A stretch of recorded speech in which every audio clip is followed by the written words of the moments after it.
Final Fantasy 15 is a hot mess. I've been a fan of the series for years, but this one ain't even kinda good. In all fairness though, it is the 15th mainline game in the series. 15 games, one of them was bound to be a mess. What are my favourite Final Fantasies, I hear you ask? These babies. These games had compelling narratives, characters with depth, and strategic gameplay. But let's not forget, the best card game of all time. I could seriously play this game all day. So you can imagine my disappointment when I got Final Fantasy 15 and realised all of the elements that I loved in the previous games were non-existent in this one.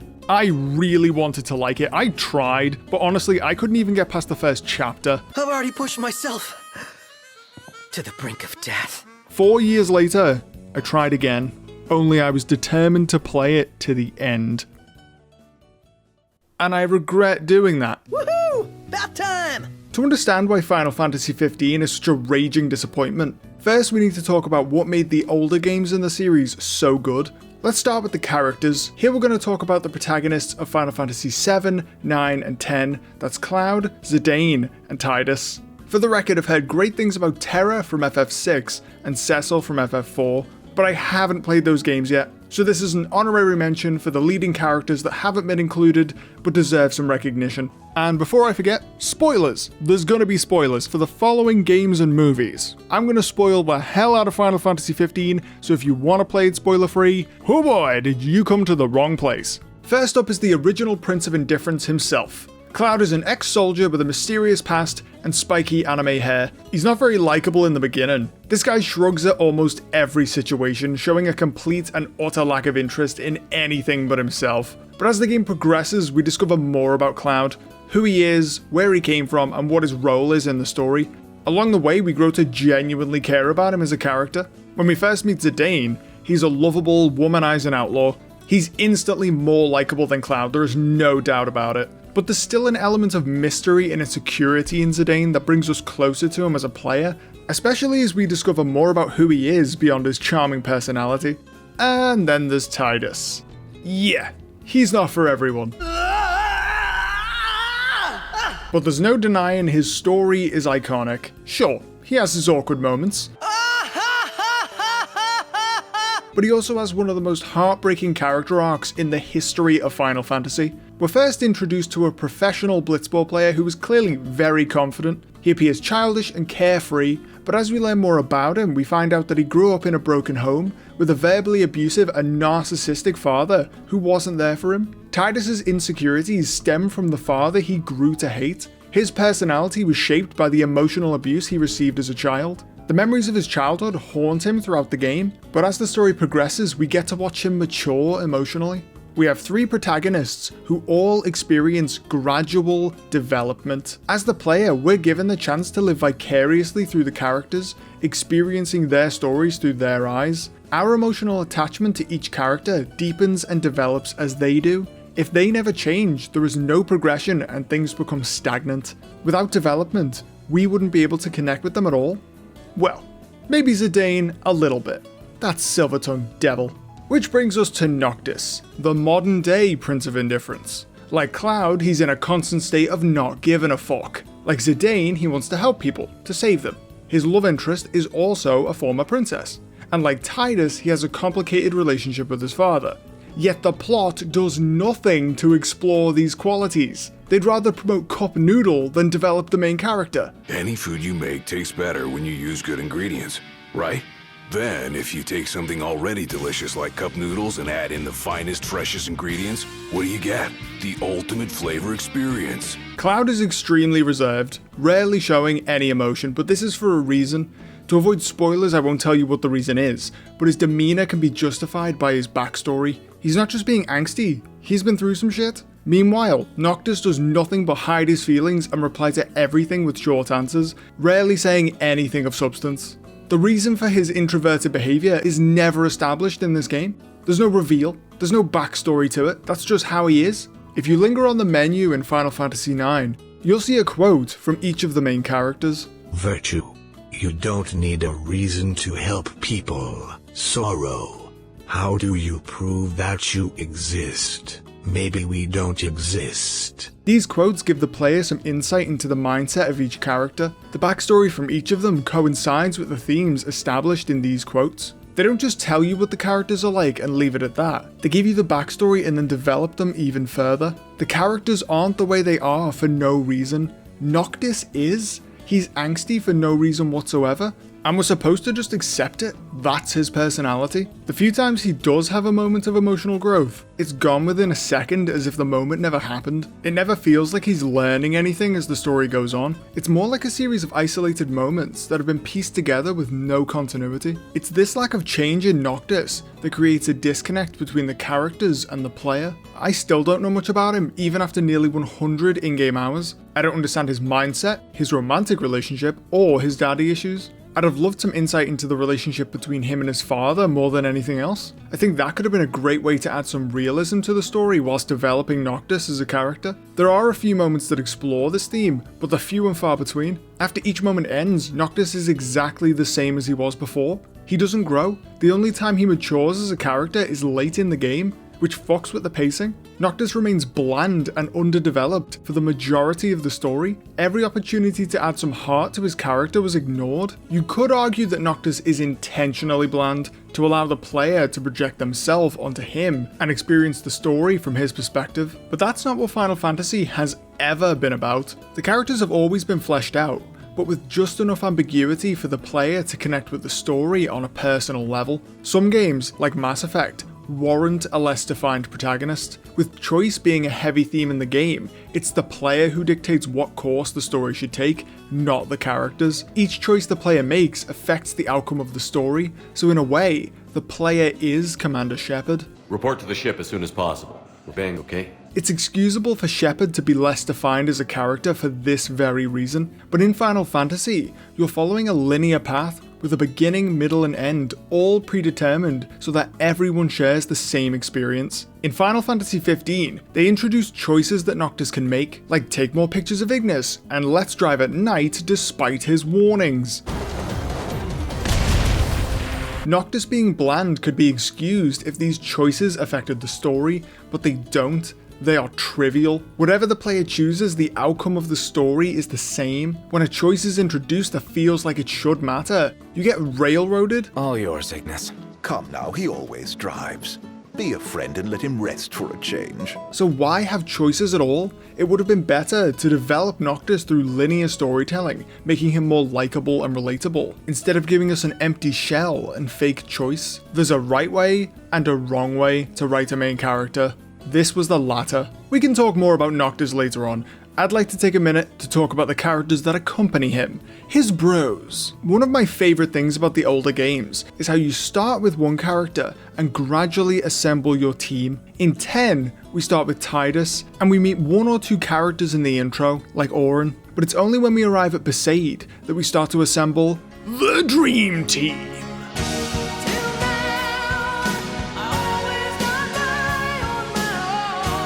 On Besaid Island, we meet Wakka, Lulu, Kamari, and Yuna, but we don't meet them all at once. They're introduced gradually, showing each character's unique importance through cutscenes. The Blitzball player, the Beast, the Summoner, and everyone's favourite, the Titties. We sense their importance from the cinematics and learn more about them as we keep playing. In Final Fantasy VII, we start with Cloud, but he's already affiliated with Barret and the other members of Avalanche. The same happens in 9, we start with Zidane and the members of Tantalus. It does take a little while, but eventually we find...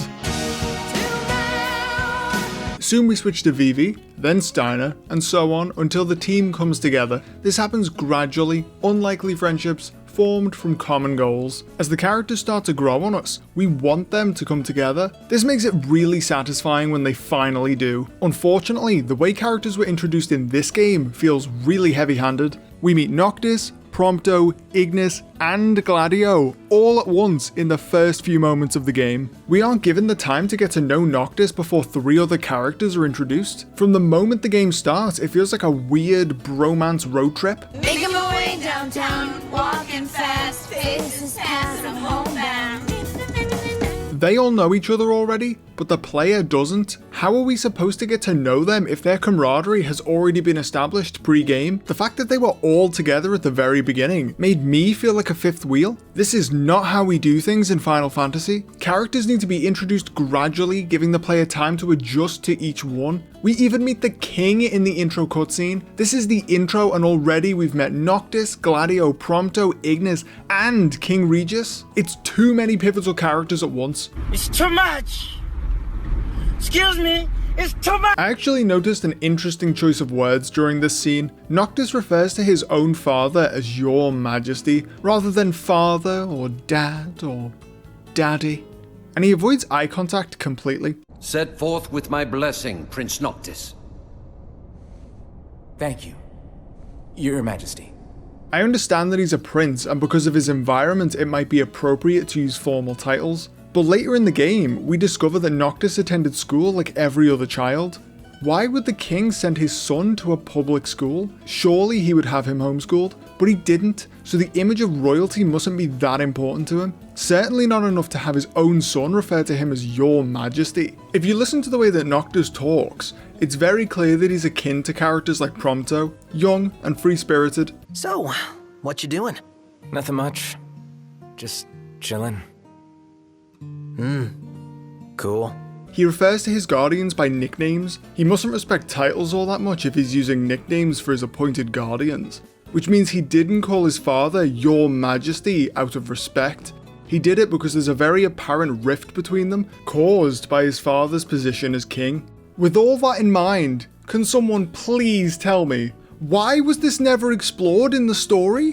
Why was this subtext? Noctis has a bromance chat with each one of his boys, but there was no room for a little backstory about him and his dad. Are you having a laugh? They could make room for product placement, jailbait, Hurley from Lost, seaside supermodels, We'll be seaside supermodels. titties, debates, cultivated mass, monster trucks, loading screens, and fishing. They could make room for all of that, but they couldn't include a subplot about the protagonist and his father that might add some depth to their characters. Areth you having a laugh, sir? Despite the ridiculous amount of content in this game, a very small portion of it develops the characters. Early in the game, we're told that Noctis likes to fish, Gladio likes survival, Ignis likes to cook, and Prompto likes to take pictures. But why do they like these things? How were they introduced to these things? I actually like the fact that our main characters have unique interests, but there's no backstory that makes me want to do these things more often. Not to mention, the fishing is boring, the photography is pointless, the cooking doesn't involve any kind of crafting, so you can't make your own signature dishes. Pizza time. And Gladio's interest is survival. His hobby is not dying. Hello. His skill is increased by walking. Wow. Now there is one thing I'll credit the game for, and that's allowing me to choose what pictures to save to my collection. I love the looks my ladies give me, you know, a little glint. I love that. I love holding my ladies. You know what I'm talking about? I think so. Sort of. Come on, come with me. These are my ladies. This is Jill. This is my lady Amy. Little Susie. Brianna. You know why we call her Brianna, right? No. Yeah, it's a long story. Shaniqua. Helga. Miss Kitty. Jeannie. I dream of, Teresa. This is Teresa right here. Now, is that your... Dirty girl. But for real, where were the stories behind these interests? If you want me to get into these activities, give me a reason for the characters to pursue them. Give me a reason for Noctis to be fishing. Maybe he went fishing with his love interest when they were children and it reminds him of a simpler time. Just give us something, anything to make us want to train these boring skills. I guess Final Fantasy IX just set the bar for minigames a little too high. There was no story to it, but damn was this the shit. These hobbies are pretty much all the information we're given about these characters. That is, apart from the occasional bromantic chat, which comes out of nowhere, and their basic personality types. We've got the introvert, the tough guy, the intellectual, and the playful one. Help me, Noctis. You're my only hope. By the end of the game, despite playing for nearly 100 hours, I didn't feel like I knew any of these guys at all. All that content, all that room for activities, and the characters were still underdeveloped. Nothing beyond their hobbies gave me any reason to care for these sexy boys. I cared more about Umbra than these guys. I'm sorry, but for me, it takes more than sculpted muscles and indestructible hairspray to make me give a single fuck about a character. Call me old-fashioned. There's a quote that I think says a great deal about the plot of Final Fantasy XV. Even if you're not beside it, the piece has to be able to speak for itself. It's a pretty simple concept. When you create a piece of art, the piece should tell you everything you need to know. This can be said about sculptures, paintings, video games, and films. They're different forms, but they're all art. Final Fantasy XV does not speak for itself. To know the full story of this game, you first need to see the cinematic masterpiece that is Kingsglaive. What you put in this? Tastes like a chocobo turd. Hey, shut your trap. Then, you need to watch the animated series that introduces the main characters, because apparently that's not a part of the game. Then, you need to play the game, which for me was a great time. Once you've done that and feel unsatisfied like I did, you need to play the bonus content, the character episodes. This is where you'll be given another look at each of the characters in turn. Does the art speak for itself? No, it needs all of that extra material beside it to say what should have been said with the base game alone, and even with the aid of a feature-length film, an animated series, and several episodes worth of bonus gameplay, it still feels incomplete. For me to show you how convoluted and poorly executed the plot of this game is, we'd need to recap the entire story from start to finish. So that's exactly what we're going to do. And I know what you're thinking, that's going to take forever. To that I say, You're goddamn right. The game opens with the title screen. The Tale of the Chosen King, Savior to the Star. Then we fade into a scene of hellfire as a mature Prince Noctis faces off against the fire god Ifrit, because all of the best stories start in medias res. Of course, there's no need for this to be at the beginning of the game, but the following events are so dull that it needed some action to keep you going through the next few chapters, knowing that something exciting will eventually happen in this hot mess of a game. Next, we're shown another title card. Before the Fall. But look, this title isn't black and white, it's white and black, because did you know? The contrast of light and dark is totally a thing. Yeah, get on board with that theme now, because they're about to ram it down your throat every 10 seconds. In fades our first cutscene of Final Fantasy XV, starting out with an establishing shot of Insomnia, surrounded by a magical barrier that keeps it safe from the outside world. Not that we know anything about this city or the barrier. It is mentioned in Kingsglaive, but Kingsglaive isn't a part of the game, so we aren't counting that. What we are counting is this. In the throne room, the king sits overlooking his son and his guardians. He lets the player know that it's time for the prince to leave, and for him to go forth in the grace of the gods. Because as we know, the gods are hella graceful. Disrespect your surroundings! Here we can see the way Noctis disregards his fellow man, walking towards him, leaving it to him to move aside. There are a few small details here that are never addressed, like the way Noctis views himself. I think he resents being royalty.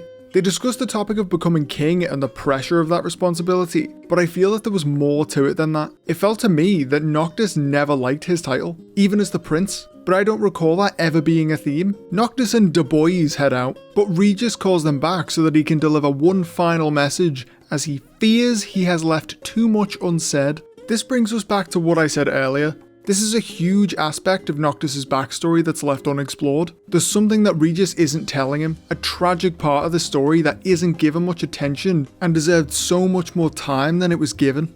From Gladio we learn that we're going to Altissia, wherever the hell that is, and we're going to do something. Do mind your manners around your charming bride-to-be. Oh, that's where we're going. Noctis is gonna get married. Thanks, game. Noctis responds sarcastically, once again showing disrespect for the crown and the emotional distance between him and his father. Your Majesty as well. Try to mind yours around our esteemed guests from Niflheim. So the king will have guests in Noctis' absence. Useful information, good to know, thanks game. King Regis' parting words are some that I genuinely like. Oh, tall. My son. It's extremely formal and almost cold, but ends with the words, my son. It feels like Regis wants to say more, to express how much he cares for his son, but he chooses not to. This moment feels really genuine, but they fail to explore this dynamic any further. The depth of their father-son relationship ends here, which I would call wasted potential. As the screen fades to black, there's a moment of tension, as the music reaches its crescendo with a boom.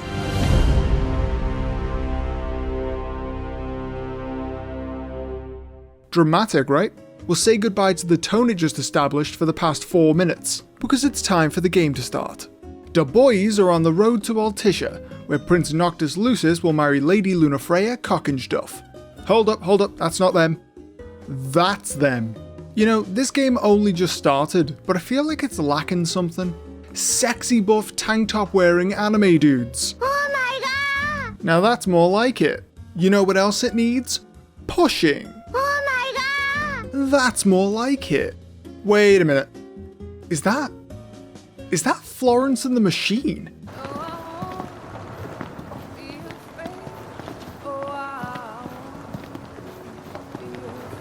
Since when does Stand By Me match the tone of Final Fantasy in any way? Oh, that's right, it doesn't. Not only does the song not fit the style of the series, but it's one of the most annoyingly overplayed songs of all time. Even the original is hard to stomach these days, let alone a cover version. The menu music for this game is gorgeous, they could have and should have used that. Instead, we've got a song we've heard too damn much, by an artist we've heard from too damn often. Seriously, I am so sick of this fucking song. It's played out, it's basic. Moving on.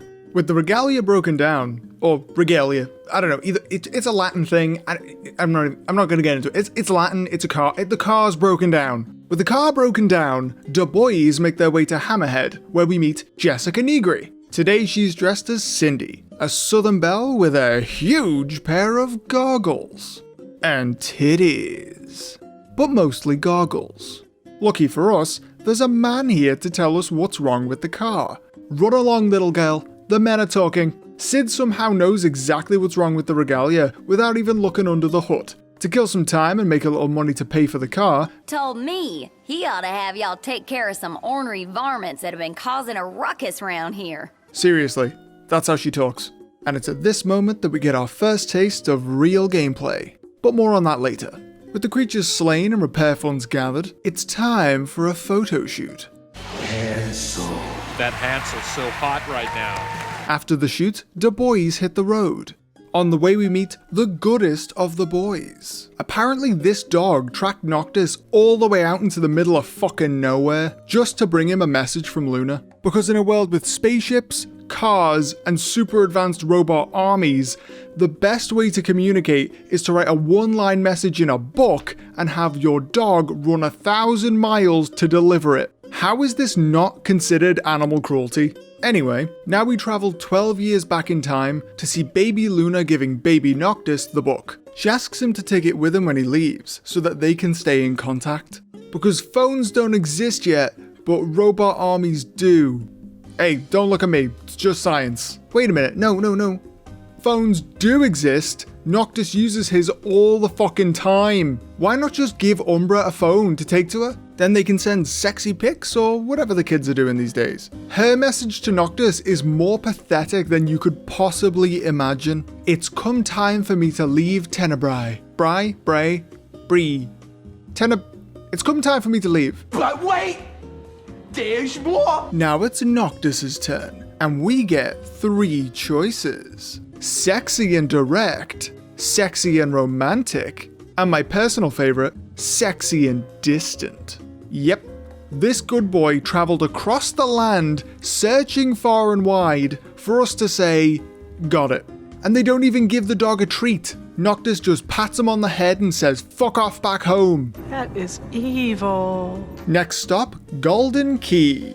On the way, we hear an official statement from Luna on the radio. She mentions the concerns of her people that she will be unable to fulfill her duties as Oracle. What's an Oracle, you ask? Good question. Moving on. She'll be in towns and villages to bless anyone who needs it. Why does she need to bless them, you ask? Good question. Moving on, right here is what I would consider a very important exchange. There are several lines of dialogue that really set the scene for this romance. So it's more like a marriage of convenience. Her ladyship seems nevertheless amenable to the prospect. And Noctier likes the idea.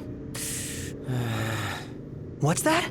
I do? Buzz off. I won't deny, they mention that Luna and Noctis both like the idea, but at no point does he show the slightest sign of caring about the fact that he's getting married. For many people, marriage is a huge deal. Noctis doesn't seem excited, nervous, anxious, scared, anything. He doesn't express a single emotion beyond irritance and embarrassment. Wow. Still can't believe you're actually tying the knot, dude. How does it feel now that it's finally happening? Fine, I guess. He must really love this Luna character. He sounds so in love. The boys arrive at Golden Key, where they meet this guy for the very first time. Just like our boys in black, this guy dresses for the weather, only he wears every item of clothing he owns all at once. He actually looks a lot like Nicolas Cage in The Sorcerer's Apprentice, so from here on out, we'll be referring to him as Cage. Cage tells the boys that the boat they're to board hasn't come, and then proceeds to speak in riddles like an asshole. I'm an impatient traveler, ready to turn ship. The ceasefire's getting us nowhere. Toss a coin to your witcher, O Valley of Plenty. Believe it or not, the coin has no purpose in the plot. It's just endgame currency for special items. My guess is they wrote that part just so he could say this. Consider it your allowance. Huh? Yeah, and who's allowing us? A man of no consequence. As of this moment, we have no idea who Cage is or what he wants. He is in the movie Kingsglaive, but we're not counting that.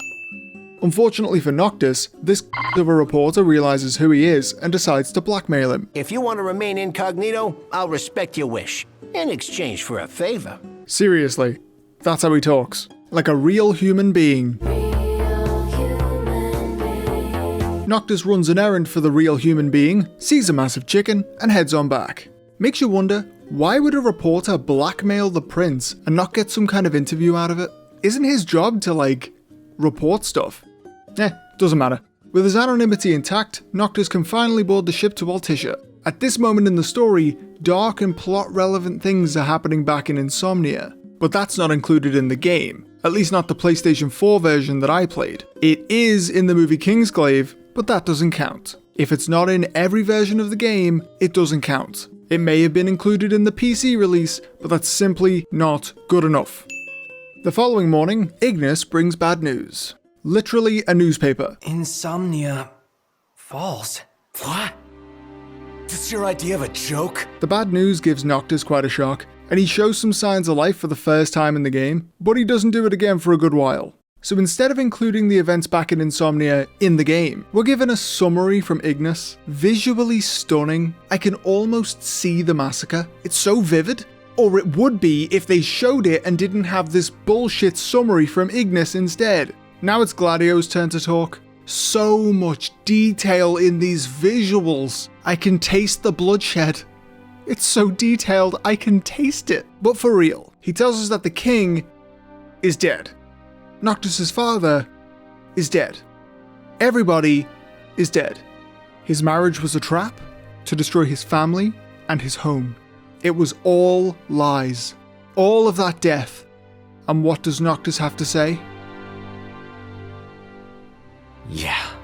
Son of a bitch! He still can't show any emotion? Is he a fucking robot? His dad is dead. His people are dead. His home is dead. Come on, man. Show some fucking emotion. Develop your character. The thing is, Noctis isn't the only one not expressing any emotion here. The player has no attachment to Insomnia at this point. We've never been there in the game. We only saw the throne room for like 30 seconds before we hit the road with 4 characters we have yet to warm up to. We don't care about King Regis, we don't care about Noctis, and we don't care about Insomnia. There's no part of the intro where we play as Noctis and explore the city. We see it briefly in the first cutscene, and then we get on the road. You can't pass over huge portions of the plot and still expect us to care when characters we didn't know die and cities we never explored are burnt to the ground.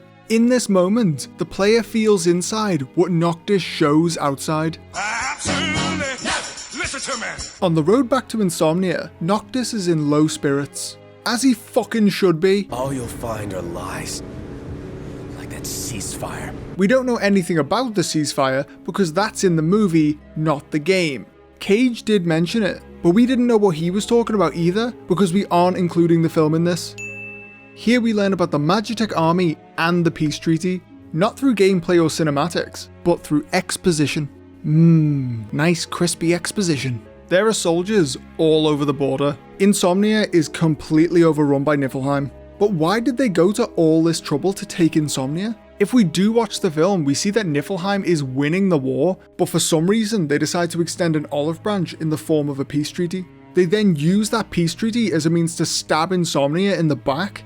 Why? It's so drawn out. So we climb the hill overlooking Insomnia, where Noctis discovers from Marshal Kor that the king is genuinely dead. His dad, his daddy, his old man, his pop-pop, his papa, his pee-pee, his padre is dead. Does Noctis react?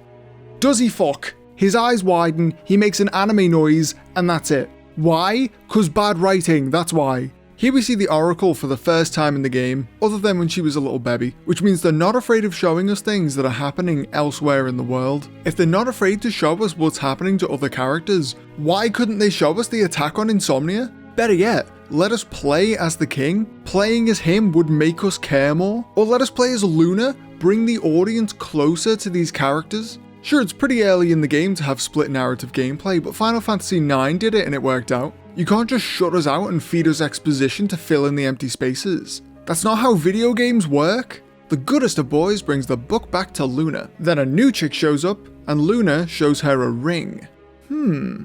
Looks familiar. Have I seen it somewhere before?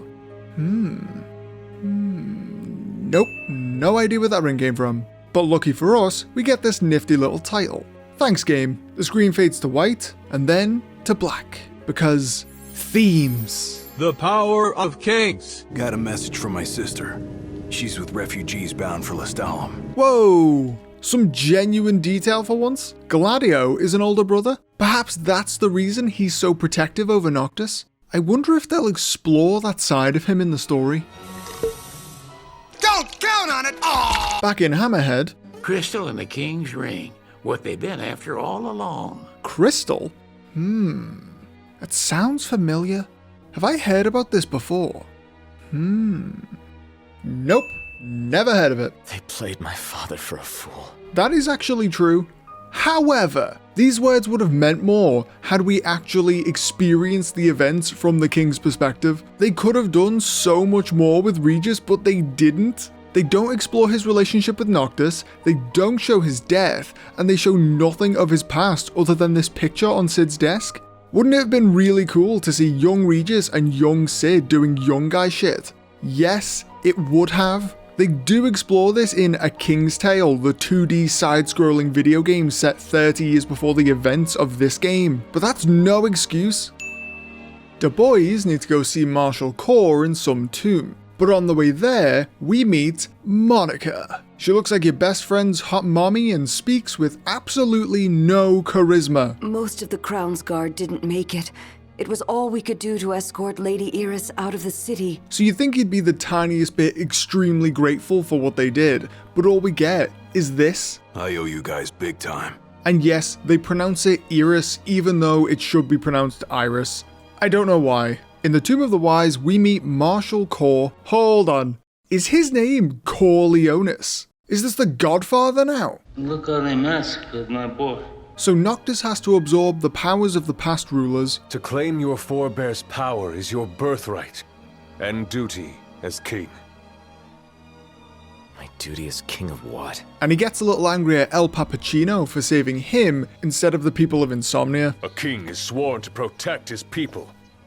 And yet he chose to protect only one prince. The king entrusted the role of protector to you. Entrusted it to me? Then why didn't he tell me that? Why did he stand there smiling as I left? Why?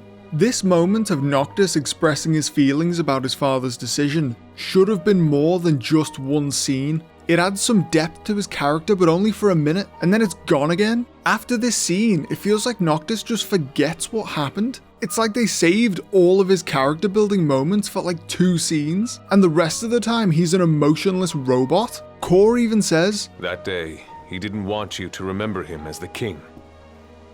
In what time you had left, he wanted to be your father." This is such a good line, which is weird because this game is a total mess. This plot point should have been given way more screen time. They could have added so much more heart to Noctis and Regis. It's an utter waste of potential. Anyway, Noctis accepts his calling and gets some swift penetration from a ghost sword. The boys head to another tomb, slip through some oh-so-subtle loading screens, fight a hentai monster, and do it again. Now that Noctis is a little big buff baby man-child, we gotta take out an Imperial base. And I mean, we gotta wreck that shit.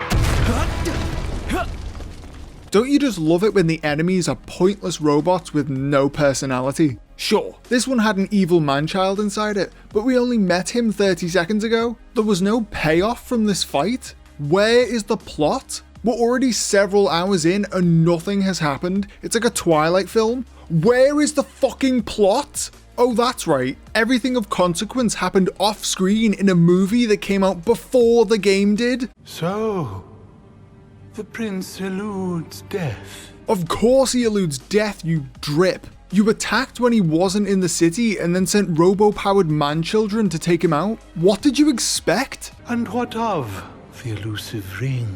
The ring doesn't matter because you couldn't use it even if you had it. Oh wait, we don't know that because we haven't seen the film. Lunafreya has absconded with it. Absconded? It's smart.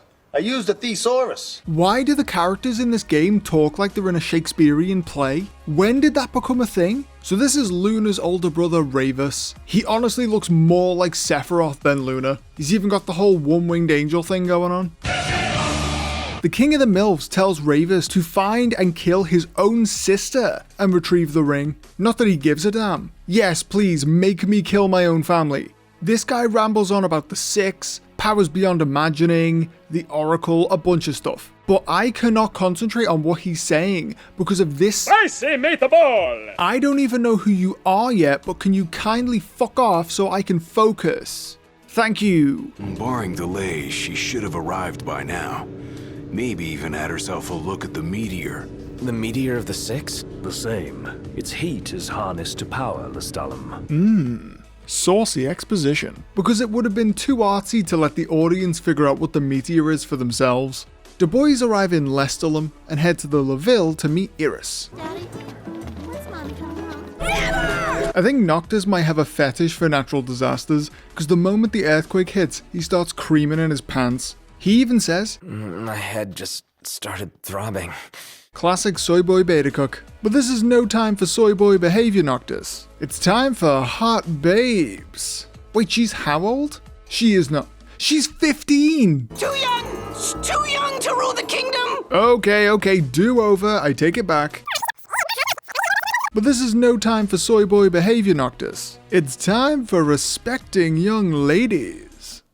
Nailed it. But Jailbait isn't the only newcomer. Say hello to Young and Old, two of the most generic and mundane characters in the entire game. And that's saying a lot. Seriously, one of them actually dies later on and we do not give a fuck because they're that irrelevant. So, about Lady Lunafreya, I keep hearing she was in town. Apparently she left right away, but at least it means she's okay. Good to hear. Thanks. Hold on a second. That's the best you've got. You just heard that your bride is alive and well, and all you can say is good to hear.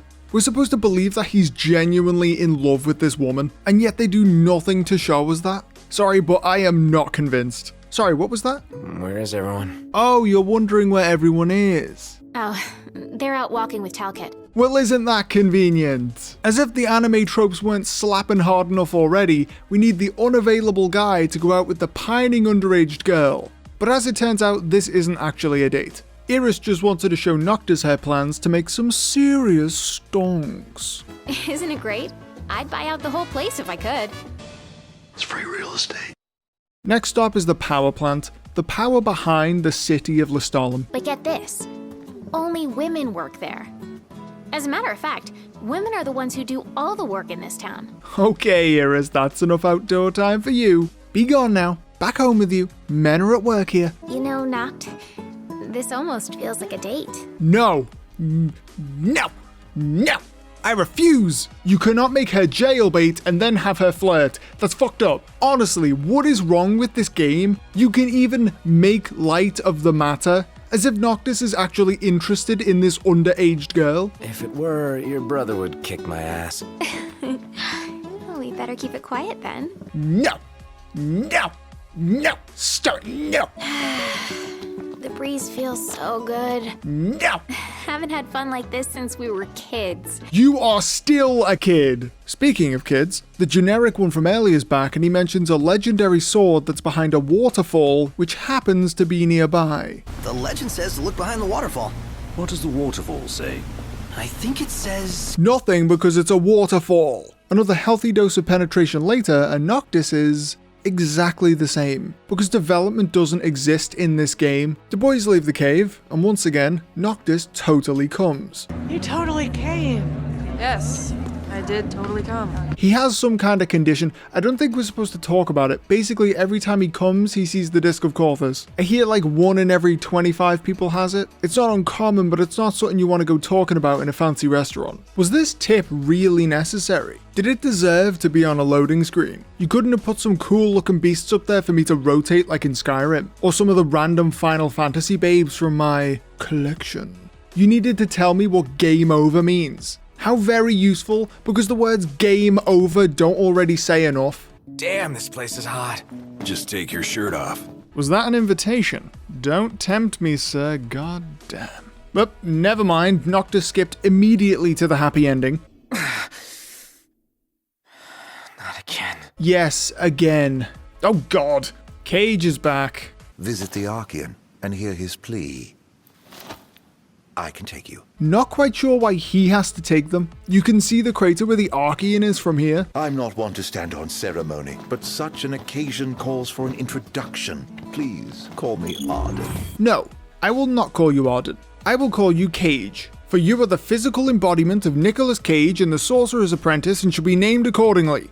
Pretentious dick. The boys decide to drive with Cage to the Archean for answers about Noctis' little problem. But remember, we're not supposed to talk about it, keep it on the down low. But I guess we have to drive there separately because Cage has his own car. So, we take 2 vehicles, a convoy of sorts, shall we? He decides that they will each drive their own cars, but the player is given a choice of 4 options. If you select Ignis, Cage says no, you drive. If you select his car, Cage says no, you drive. No matter what you do, you drive. You get a choice, but then you get completely railroaded. Pointless goddamn choices. Again, why? The blessing of the gods. Another title card. I wonder what information they could be trying to convey through this title that wouldn't have been better said by the characters through dialogue. The next mission is easily one of the most annoying, unnecessary, and pointless missions of all time. Just to be clear, this isn't a race, it is a chase. You're not to pass me. Lose sight of me, and you'll lose your way. And no tailgating. An accident would spoil the trip. What are these rules? They make no sense. It's not a chase if we're not allowed to catch you. We're locked within these stupid parameters. Why even have this in the game? Tokyo Drift. The mission is even called a dubious drive. You're clearly aware that it's a painful waste of time. Why do this to us? Another fade to white because themes, am I right? So Luna has been off performing miracles like some kind of lady Jesus. I shall do what I can to ease your suffering. Hold on. You said I'll do what I can. You didn't say you'd cure the man of cancer like in the Green Mile. Talk about underselling your abilities. Are you not aware of how insane that is? I guess it doesn't matter because we're back to Noctis again. I swear this narrative's giving me whiplash. Not quite my tempo. That's not to say that a split narrative wouldn't work. It worked for Final Fantasy IX. But we only get to see Luna for like 10 seconds at a time through cutscenes. Nothing happens to bring us closer to her character, we just get whipped back and forth. Whoever thought of tapping into the meteor's power was a genius. There's a lot of power coming from rocks in this game. I get it, astral material possesses a lot of power that can be harnessed, that's great, but damn, you guys really love rocks. His unceasing toil and the meteor's might form the tenets of worship for the locals of Disguise. So they worship a rock. You guys really love rocks. Cage tells the boys to go on alone, and what do you know? Penetration. Noctis gets penetrated so hard that it shatters the earth. This gives Gladio Daddio a chance to flex. Power! The Archean sees Daddio flexing and doesn't like it one bit. Time to establish dominance. Wait a minute. Vin Diesel? God damn. This is the Archean? Seems we woke the big guy up. Why do you sound surprised? Wasn't that like the entire point in coming here? To awaken and commune with the Final Fantasy equivalent of Atlas. Just want this to be over. Me too, Noctis. Me too. So Titan starts breaking down the rock face as if he's reaching out for them. It looks like he could quite easily crush them, if only he extended both his arms and fingers fully. But instead, he just waves his hand around aimlessly. Not very effective, guy. Oh look. He decided to extend his arm at the very last second, giving Daddio and Noctis the chance to jump to safety. Because convenient. I'm sick of this endless walking. And I'm sick of your endless whining. Calm the hell down. Whoa, just take it easy, man. This little bit of drama comes out of nowhere. Noctis was being no more whiny than usual, and he definitely wasn't not calm. Especially taking into account the giant titan trying to kill them both. He's pretty damn chill. We am Acidio. Oh god, exposition time. When you can't focus, I focus for you. It's my job, so let me do it, alright? He wasn't stopping you from doing your job. This random outburst is really forced and it disrupts the flow of the entire scene. But it's okay because Gladio's words lit a fire in Noctis's heart. Isn't that your phone? He can get signal here. I can't even get signal in my own kitchen. 0 out of 10 for lack of realism. We finally made it. I know. Wow, great dialogue, guys. Really, unforgettable stuff. Iconic. Did Vin Diesel just say bonesaw? Let's play that back. He did, he totally said that. He said, Bonesaw is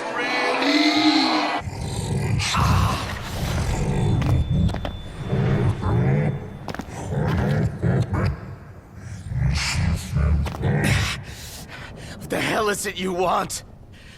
Quit screwing with my head! Okay, I hate to say it, but I really like the delivery of that line. Must be my inner weeb taking over. Not that it matters though, because the game is about to make me seriously angry. You gotta be kidding me.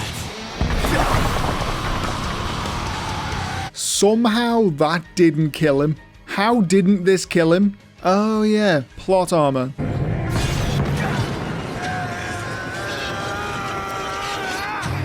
Hold on, you're telling me that Noctis, this tiny human, magic or not, can parry an attack from a titan, a mountainous deity that stopped a meteor from hitting the earth? Noctis can't even slice through a goblin, but he can somehow parry this? If he was that strong, consistently, every attack from him would turn run-of-the-mill enemies into vapor. You can't just suddenly jump from this to this. They fight with Titan until they eventually bust his arm up. Turns out this was all a test of strength to see if Noctis was worthy of Titan's gift. That was Luna.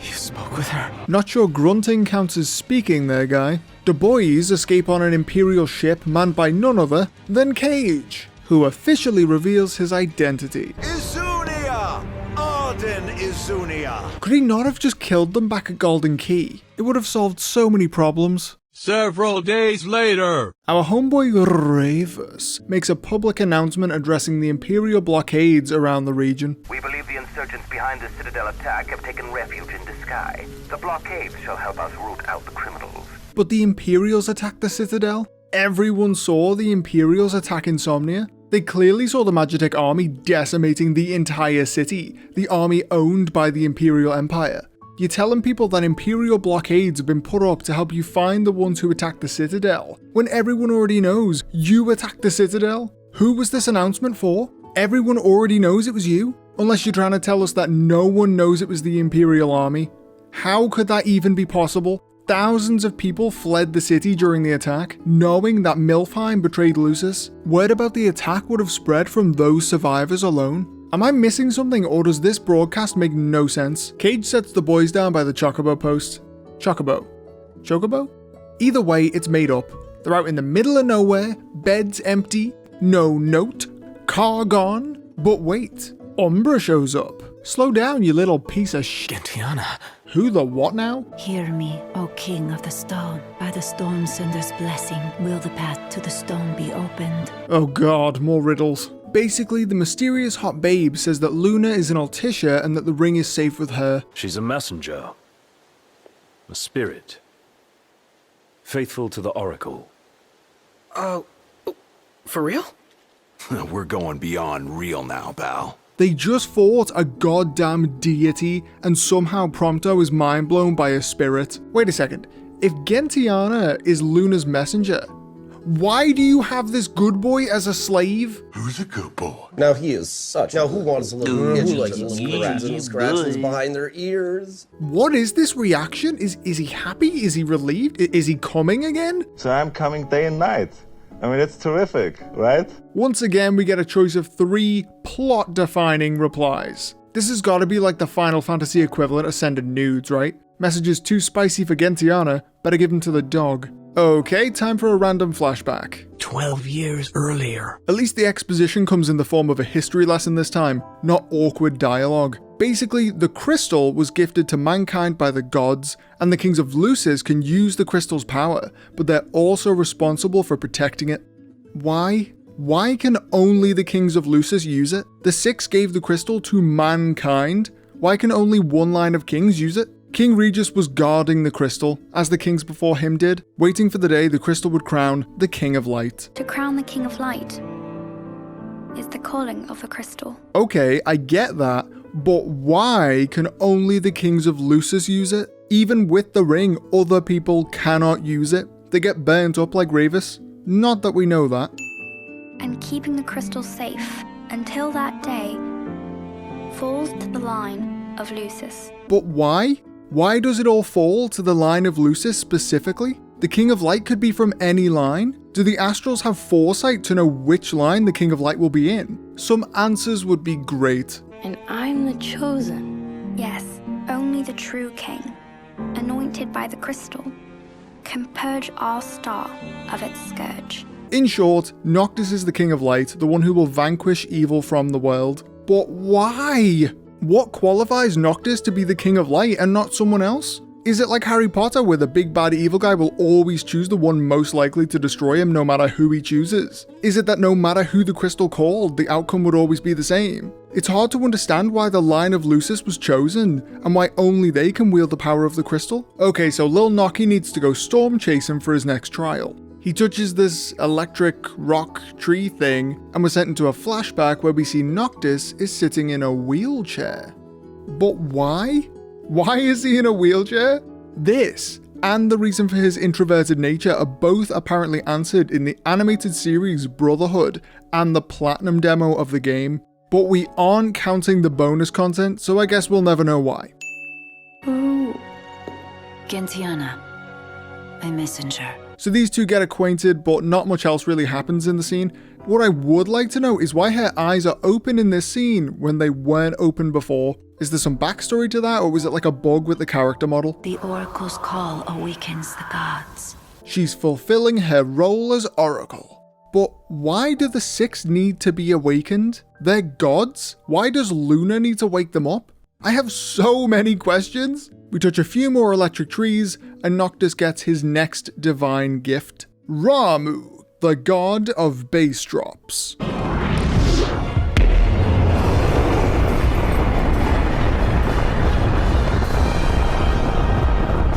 Jesus, man, could you look more like Sasuke? Hey, Highness, about your car. Yeah? Well, I found her, but she's out of base. Oh. Now, I can handle garage folk, no problem, but sweet talking the Empire? That'll take some doing. Don't worry about it. So the regalia is locked up tight, but this is Final Fantasy, so it's not going to be, oh fuck, it's a stealth mission. The stealth in this game is miserable. It's so poorly implemented. It does not belong in this game. It doesn't fit with the rest of the gameplay. It's clunky and really, really boring. Pretty sweet busting up that base. Bust a base. I like the sound of that for this sort of thing. There's a base. We go in and bust it up.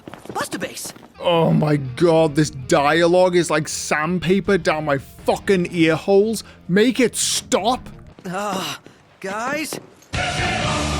You receive the storm's blessing, and yet you know nothing of the consequences. It's pretty clear that Ravus does not like Noctis. Keep that in mind for later on. Trust me, it's relevant. Heir to a crown befitting no other. See, he's referencing the ring burning his arm off in Kingsglaive. But at least from this conversation we learn that he's jealous and wants the king's power for himself. Witness his splendor and glory. All hail the chosen king. Every word drips with contempt. Keep that in mind for later on. Trust me, it's relevant. And finally, Cade shows up to collect his army, ending this entire interaction. They're headed to Altissia, where Luna is and the boys need to go. But before we go there, we have to go back to Lestalem to speak to Iris to get on a boat to sail across the ocean to get to Altissia. Because gameplay. But wait! There's more! Guess who's dead? Nope, not Iris. Nope, not the cup noodle guy. Nope, not Umbra. Do you want to know? I mean, do you really want to know? It's Jared! You know, Jared?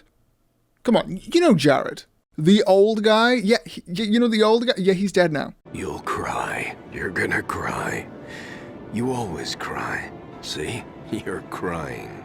No, I'm not, because I don't care. Nobody cares. This character had like 3 lines and none of them were of any consequence. I had a stronger connection with the cup noodle guy. At least he gave me food. Anyway, Noctis gets all triggered and goes into this weird ass dream sequence. This part felt really jarring when I first saw it. I had no idea what was going on or where the hell it came from, but I guess it was nice to get a visual representation of his feelings rather than nothing. The issue is, it comes in cinematic fashion, so it really stands out against the gameplay. It makes the gameplay graphics look awful, because if there's one thing Square Enix do well, it's a sexy cutscene. On the way to Cape Cayam, where the boat is, there are some seriously annoying attempts at making us emotional over the death of Jared. I know that people share fond memories of past loved ones, especially soon after their death, but Jared was never mentioned outside of the scenes he was in. Stop acting like they all give a shit, because I'm not buying it. Anyway, plans change as they notice an Imperial base on the way there, as if they'd miss out on a chance to avenge Jared, because they all loved Jared so much, apparently.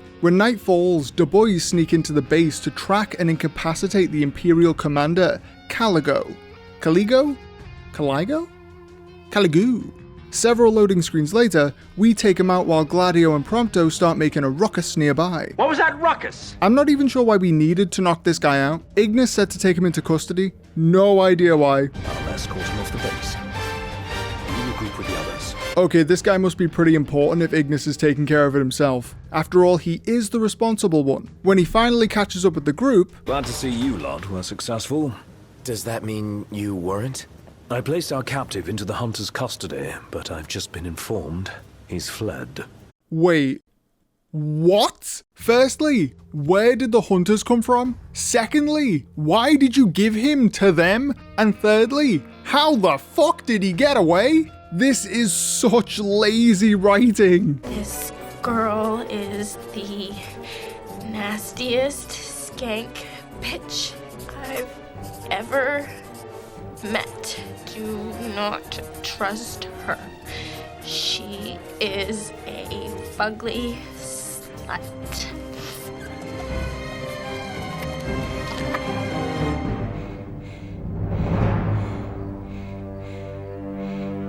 It's like they wanted to force in a stealth mission, but didn't have a valid reason for them to capture this Caligo guy. So they just have Ignis pass him on to some hunters and then he escapes? What a joke! Complete and utter and total absolute nonsense gibberish!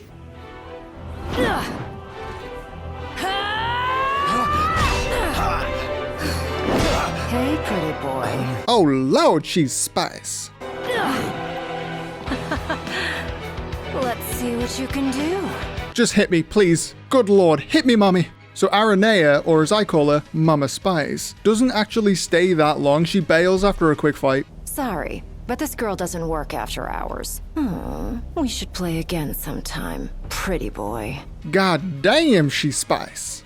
Only question is, what was the point in any of this? She could have very easily won that fight, but she chose to bail. She could have killed them or at least gotten rid of them if she wanted to. It's like we came to this base just to see some titties.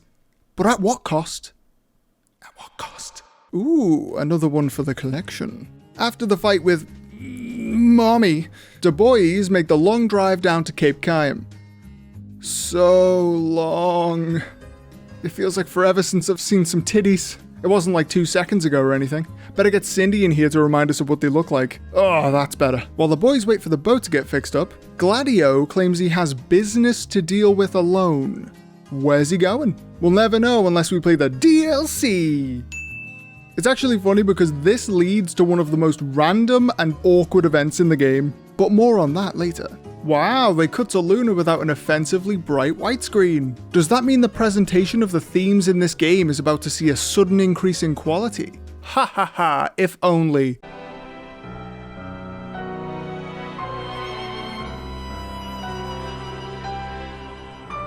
Oh wow, what a meaningful response to a meaningful message. It's almost as if neither of these characters are into each other, certainly not enough to write more than one line per message. You're working this good boy to the bone, and for what? Several days later. Again. On their way to Vesperpool to find some mithril to fix the boat. What a weird sentence. The boys meet Cage.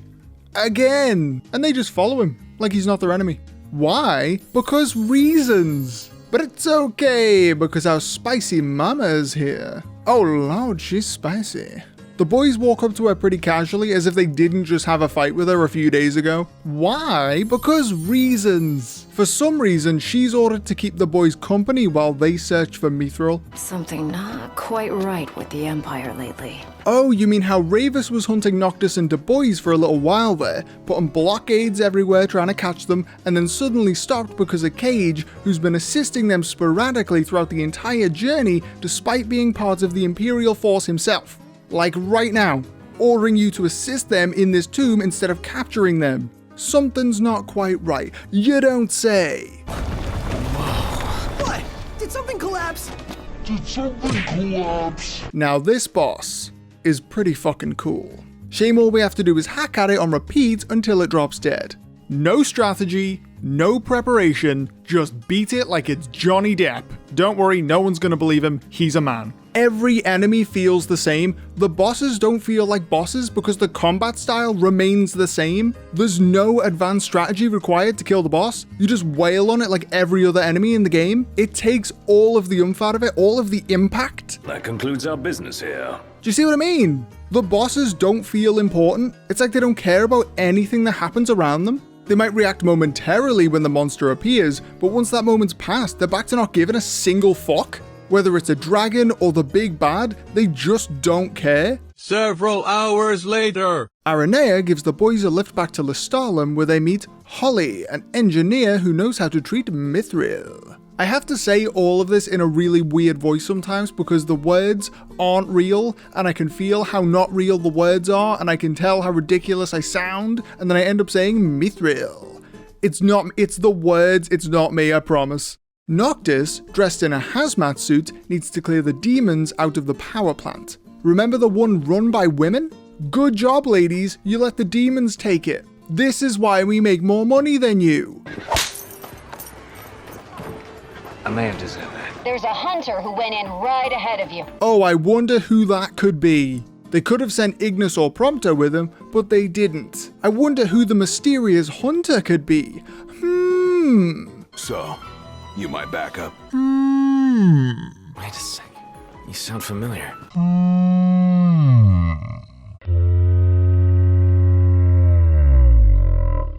Remember when I mentioned there'd be a random and awkward event? This is the one I was referring to. Gladio goes off on his own for God knows what reason, but then they bring him back with this weird power plant mission with him in disguise. There's all this awkward back and forth dialogue with him and Noctis acting like they don't recognize each other's voices. What was the point in any of this? And why is his reveal so lame? Hey, big guy! So the hunter who went on ahead. The one and only.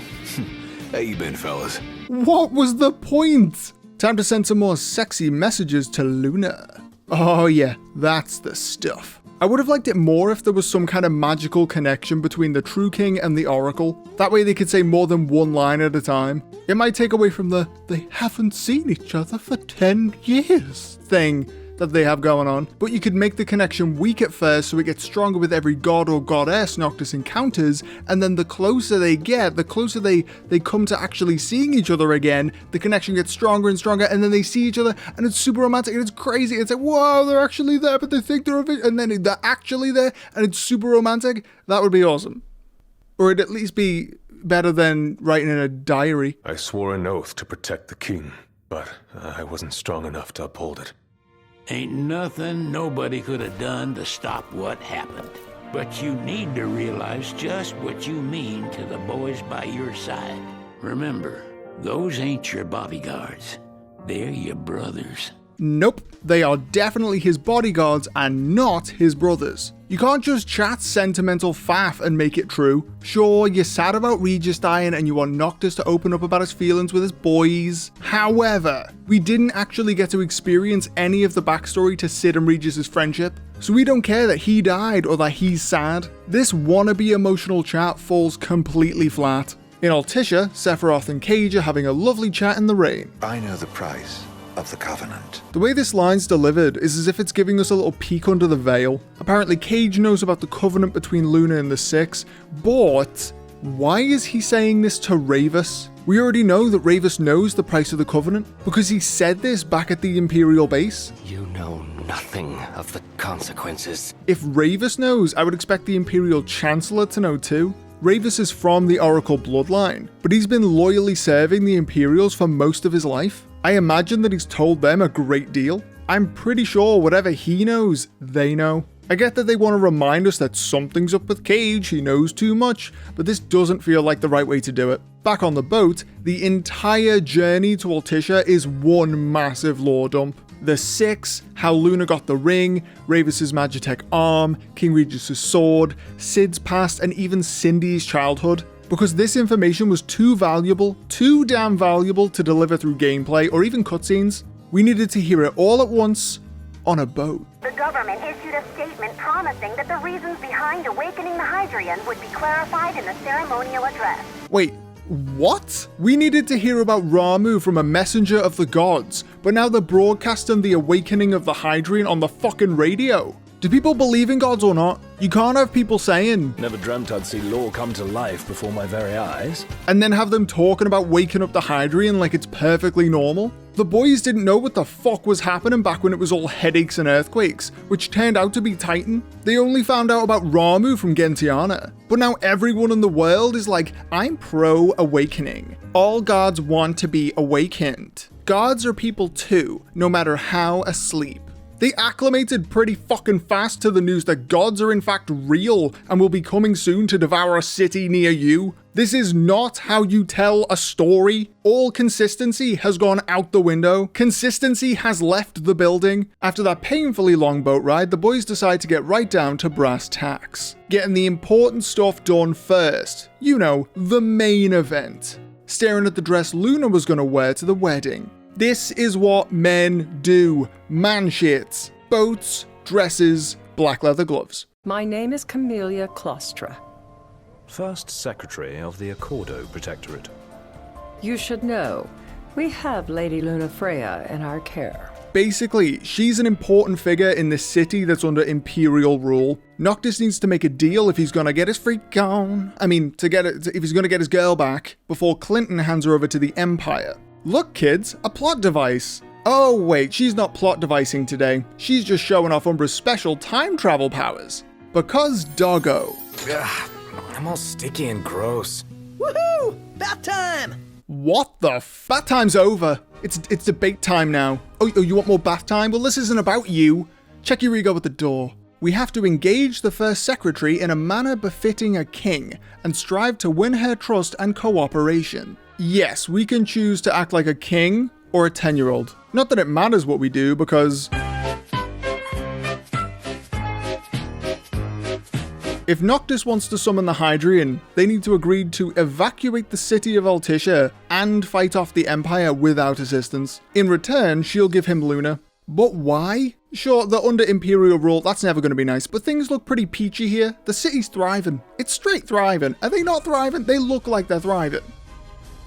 They're thriving. Why cause a mess on your own turf? Why not give Luna to the Empire and leave Noctis to fend for himself? You're clearly not interested in anything beyond your own personal gain. Why would you go out of your way to let the summoning happen? I have so many questions and no one is answering any of them. The day of the right. Remember, you'll be under Imperial watch. Wait, what? Why did you say that like you're on the Empire's side in this? You're literally betraying them right now. Either surrender Luna to the Empire or side with Noctis and help him. You can't have it both ways. You've been under the rule of the Empire for like 150 years and you're clearly thriving.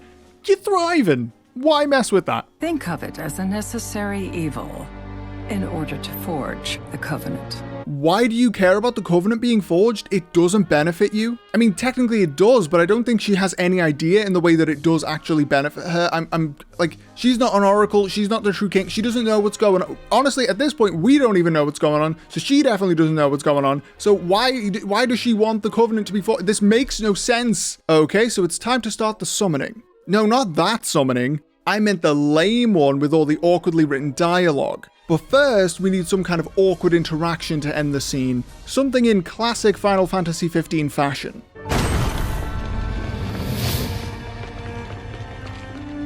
What the fuck? Why is there an entire battalion here to escort her? She is one lady. I know she's the Oracle, but her power's to heal, not harm. And I'm not saying that like women can't be powerful. I'm just saying that it's one lady and there's like 10 dudes. It's like a Brazzers video. And then she just walks out. They let her walk out all confident as if they didn't just surround her with their guns aiming to kill.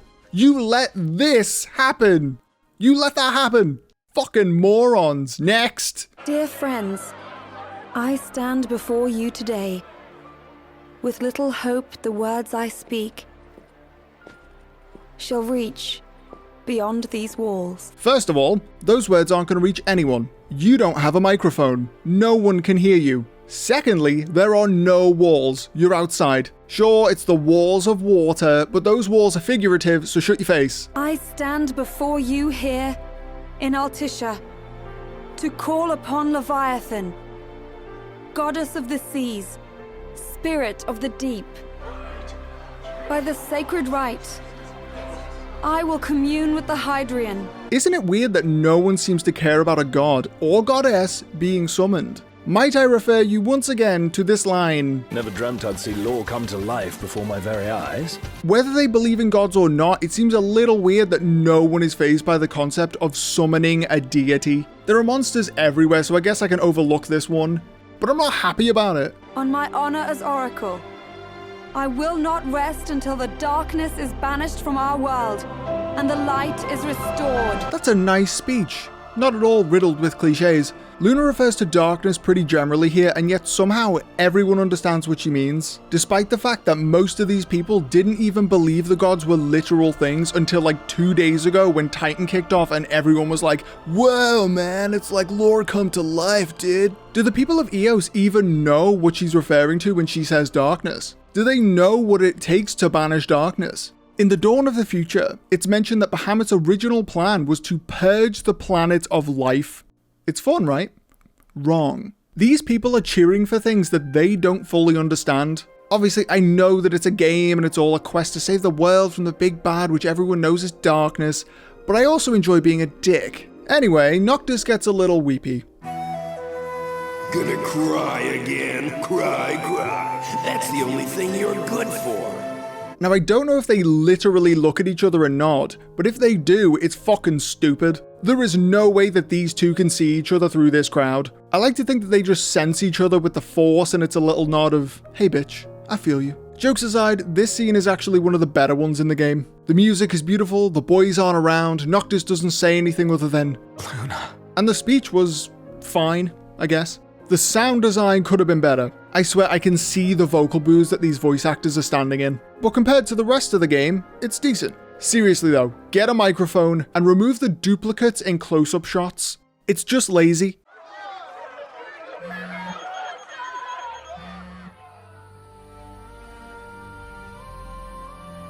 The music in this game is so good.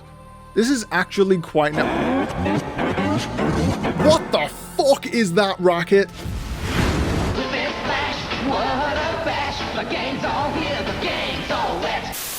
It is in receiving mercy that men offer praise, and in shedding grace that the gods solicit worship. Oh, this dialogue.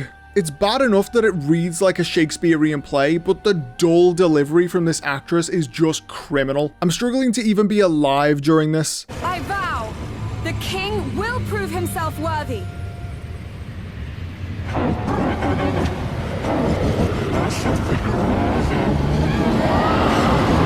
See? This is what I'm talking about. The gods are assholes. Now this bitch gonna eat up all your families. So Noctis goes full on dancing in Highsmith.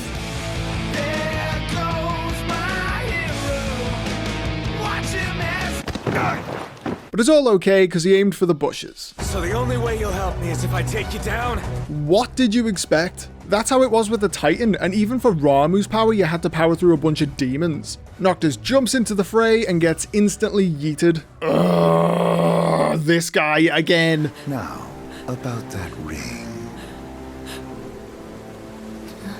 On second thought, you let him have it. What you say? That you only meant well, cause you did. What you say? That it's all for the best. What you say? That you only. What you say? What that you only meant. What you say? What you say? Okay.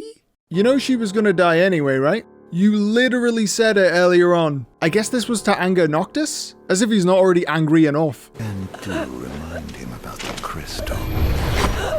All anyone's been talking about is that bloody crystal. What do you mean?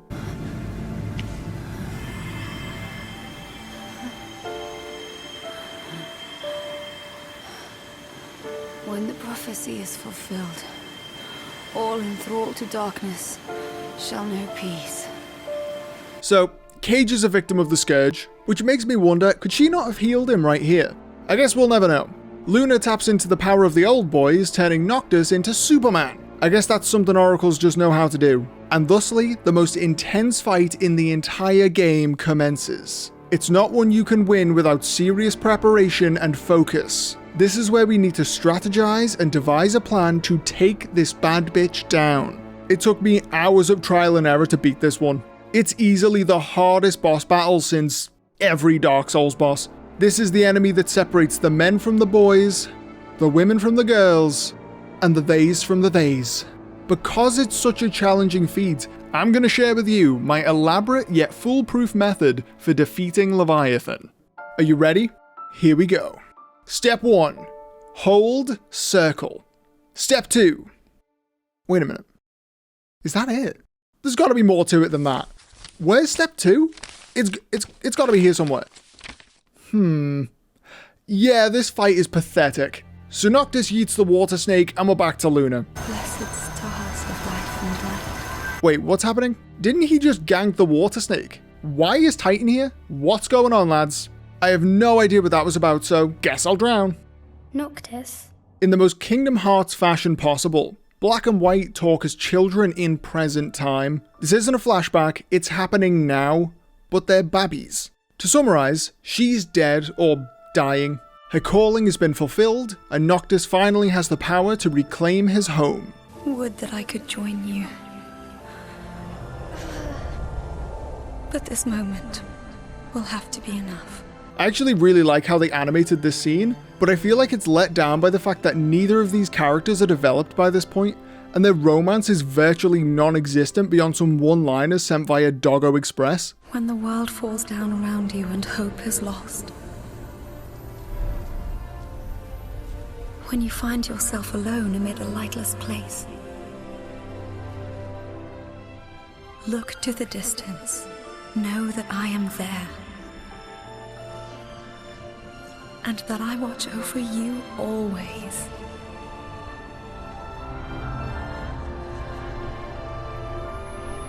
Farewell, dear Noctis.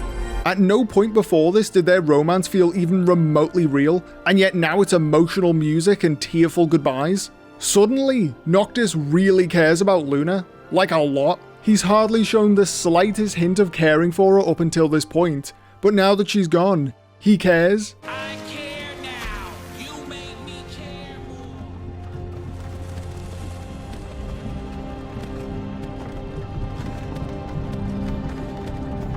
Hey, you. You're finally awake. But for real. Back with us. I'll tell the others, though it may take a bit. You're hurt. Ah, small sacrifice in the greater battle. And Luna? Oh, no concern for your boy getting his face all fucked up. So much for they're your brothers. You really are the worst protagonist ever. She has passed. Yeah, take that, you bitch. Umbra left that for you.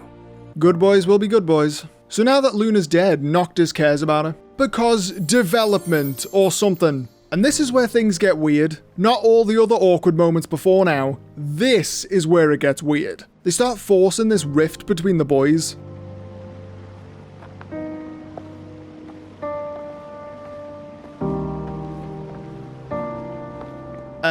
What? What's with the weird vibes, bros? Who died? The Scourge of the Stars. What exactly are these titles for? They don't add anything to the story. I could understand if the game wasn't already split into chapters, but it is. So why do we need these titles? And also several weeks later. So, we're gonna roll through Tenebrae. Not before visiting the royal tomb at Cartanica. You're sure you're up to that? The wounds have mended. Eyesight's a matter of time. Ignis is actually my favourite of the four dude bros, so the fact that he goes blind does hit me in the feels. However, it gets pretty fucking stupid. What the hell is wrong with you? What? We're not stopping in Tenebrae.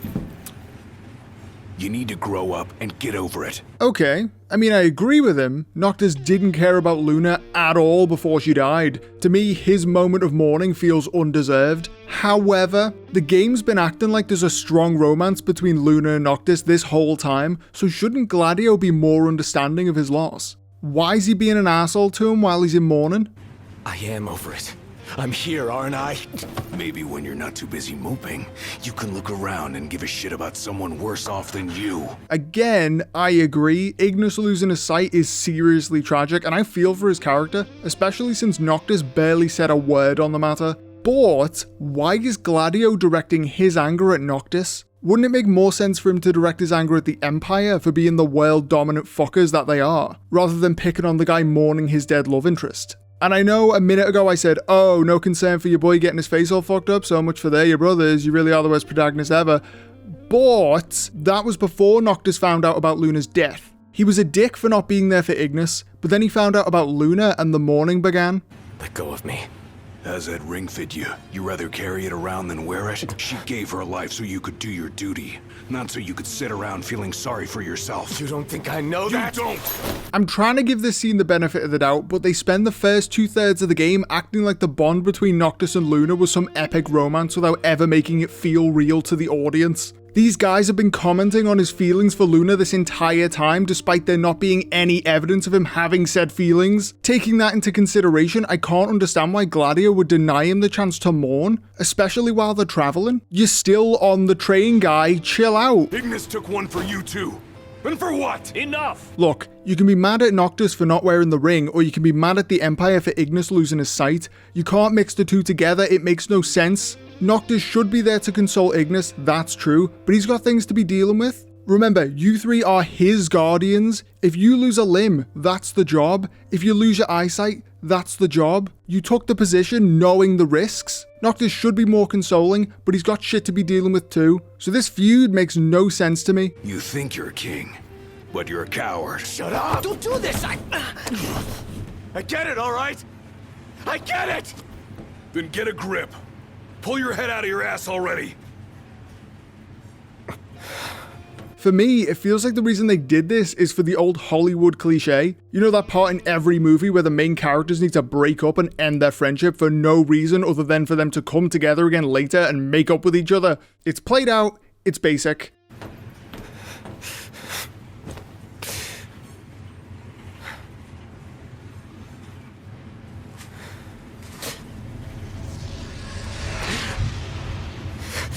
Why are we still here? Just to suffer? Those men in black are spooking me out. Racist? They are really pounding us with this bit. We get it. They aren't homies anymore. I kind of dig the music though. Very Point Break. Still no sign of Lady Lunafreya anywhere. It's not looking good. Yeah, about that. She's dead. Dying, deadsies, deadwood, however you want to say it, really. What I wouldn't give to see her again. Wait a minute. Who are you again? Why is everyone so obsessed with Luna? I'd be a little bit more understanding if there were moments in the game that established a connection between the royal families and the public, but there aren't. They could have included some cutscenes or even gameplay moments of Noctis as a child with his father as he engages the public. If you can put flashback gameplay in Uncharted and Tomb Raider, you can put it in Final Fantasy. It'd show us how important they are to the people of Eos. But instead of that, it feels like there's a disconnect between the royal families and the public, so when lines like this happen, What I wouldn't give to see her again. It feels false. I get that she was a traveling healer, so it makes sense that people would care about her death, but that guy wasn't talking about her like Florence fucking Nightingale. He was talking about her with a longing tone, like a lover. We also see Luna at the end of Kingsglaive in a huge crowd, and it doesn't seem like anyone even recognizes her. She's dressed like royalty, and yet no one bats an eye. Something does not add up. Why are these people so torn over Luna's disappearance? It's not like she was a princess beloved by all who died in a tragic accident that shocked the world. That wouldn't make sense. It could never happen, people. It's just not realistic. Ready to set out? Whoa, we can actually leave Ignis behind. Don't worry about me. Through the power of railroading, Ignis stays with the group, which means we have to stay within walking distance at all times. That way he doesn't accidentally wander into a horde of goblins or ruin his fancy shoes. If you're nearly blind, don't tag along. It's painful for everyone involved. Better be careful not to fall off any cliffs or Gladio might bitch at you again. Is it too much to ask the royal procession sticks together? Funny thing is, if you run ahead, he's right behind you. He doesn't wait for Ignis either. Goddamn hypocrite. Some of the lines in this part of the game capitalize on Ignis going blind really effectively. Hey, you should hang back. Was I in the way? No, you weren't. It's just... I love how simple that bit of dialogue is, but everything with Gladio ruins the tone by turning it into this weird feud. Hey, what are you stopping for? I'm not. Do you want us to run or walk? Fucking choose. Where is the generator? Didn't you read the sign, Iggy? Not funny. Oh, he busts Noctis's balls for walking too fast or mourning his love interest, but doesn't say jack to Prompto for that little line. The inconsistency here is astounding. Seriously? Since when are there two of them? Can it? Okay, I know he's supposed to be the no-nonsense hard-ass of the group, but he's only shown that side of himself once before this point, and even then it was unjustified. Could they honestly not find a subtle way to implement that side of him into the plot? Hold up. You sure you're ready for this? To face your ancestors and convince them to lend you their strength? He's been doing that since the second chapter of the game, guy. Can you see this through? To the end? Once again, they give us a choice. However... Can and will. Then that means you'd better start taking this seriously. Yep, no matter what we choose, he's still a hard ass. Even though Noctis is clearly cracking on with the mission as he was before, this attitude from Gladio is totally unjustified. It's almost as if his character's being forced to act this way because of poor writing. but that's impossible. So the boys fight an angry cabbage and get their sexy asses handed to them. I have a plan. Penetration. A moment. Is everything okay? It bloody well isn't, and I won't suffer this pointless bickering in silence any longer. Thank you. It is pointless. Finally, someone's talking sense. So they argue over whether or not Ignis should stay with the group. Realistically, no, he shouldn't. The whole point of Noctis having these guys with him is for their protection, not the other way around. I have no idea why Ignis, as intelligent as he's supposed to be, would choose to carry on. Noct, you are king. One cannot lead by standing still. Gladio, Noct will take his rightful place, but only once he's ready. Why do people keep saying this? He doesn't seem not ready. He's been cracking on as hard as ever. Yeah, he hasn't put the ring on yet, but once again, he's in mourning. This drama between Gladio and Noctis is seriously lame. The blindness thing has some punch to it. It shows the consequences of war. But this brotherly feud is just so lame. If they'd included a part where Noctis was vocal about not wanting to continue, Gladio's actions would be justified. But if they did that, it wouldn't be true to Noctis's character. He wants to avenge his father. He wants to avenge that old guy. What's his name? The old guy. Naturally, he wants to avenge Ignis too. No part of this brotherly feud storyline works at all. You guys mind if we stop in Tenebrae? Might as well hop off. If it helps him move on. What the fuck, Gladio? I don't consider myself to be the most sensitive person, but you, sir, are being a... He respectfully asked if the group could make a stop in Tenebrae. Clearly he's going through some stuff. Drop the attitude. It makes no sense for your character to be so stern, especially when you claim to care about Noctis. Mourning is an important process, especially when making big life decisions. A death can have a huge impact on a person. Gladio should be pushing Noctis toward working out his feelings, not saying get over it. Not to mention, a few scenes ago, he was happy to check out Luna's wedding dress and talk about getting the wedding back on track. He's got that emotionally sensitive part of him like the rest of the boys. Why is he being a dick? Anyway, the boys make up. Sort of. You could honestly take that entire plotline out of the game and it wouldn't make a difference in the slightest. Before this, Noctis was in mourning. He's still in mourning. Before this, Ignis was blind and everyone felt bad about it. He's still blind and they still feel bad about it. The characters didn't develop. They argued for no reason and then returned to their normal dynamic. Nothing has changed. None of that mattered. If it doesn't advance the plot, it shouldn't be in it. But at least that part's over now. We can celebrate that much. And we're off! Are we clear? Crystal. Hey, watch your step. You're not pushing onward? Not at his expense. With the boys back in train, they talk about the days getting shorter and the nights getting longer. It must be demons, because apparently they don't know what winter is. Here! Educate yourself! The Empire's already slain half of the 6. No wonder the whole world's in disarray. Hold on, what? They killed half of the 6? Fucking when? Titan's still around and kicking? He was there when Leviathan was being a bad bitch? And Leviathan was alive enough to fight Titan even after Noctis bailed? So the Empire killed neither of those, and that's still only 2? Who else did they slayeth? Do the events people talk about in this game actually happen, or do they just say that they happened after they didn't happen and we then have to take it for granted that they did happen when they did not in fact happen? So the boys saunter off and then things get a little bit trippy. What's going on? It's a real mystery. Oh, not this guy again. And this time, he's meta. I'm not liking that snow cloud. Kind of gives me the chills. Like, who comes up with this stuff? Ugh. So Noctis attacks Cage and chases him throughout the train, but he's be doing a ghost. You think this is funny? Dude, are you seriously trying to kill me? Ooh, baby. The word dude sounds really unnatural coming from that character. Please never do that again. So Cage gets pinned, but before anything else can happen, the train comes to a grinding halt and Noctis falls unconscious for some reason. Next thing we know, Cage is gone and the train is... Just in case you forgot this is a video game, gotta slash some prices every once in a while. The good boys save everyone from the bad boys, and then we're back on the train. Procto! Oh! Oh!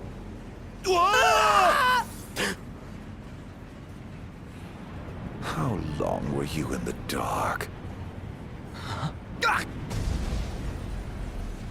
Okay, the first time I played this part, I didn't catch that. Cage switched appearances with Prompto, so Noctis knocked him off the train. It's actually a cool trick, but a little confusing to watch.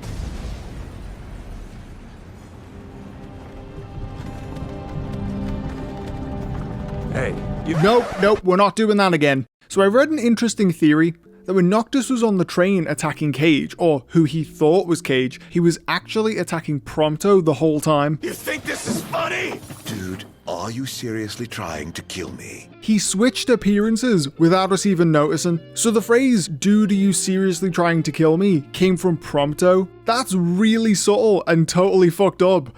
I love it. Good job, Square Enix. You did it good. If you want, you can actually read even further into this interaction. Prompto's pretty vocal about the fact that he's insecure about his position as Noctis' bodyguard.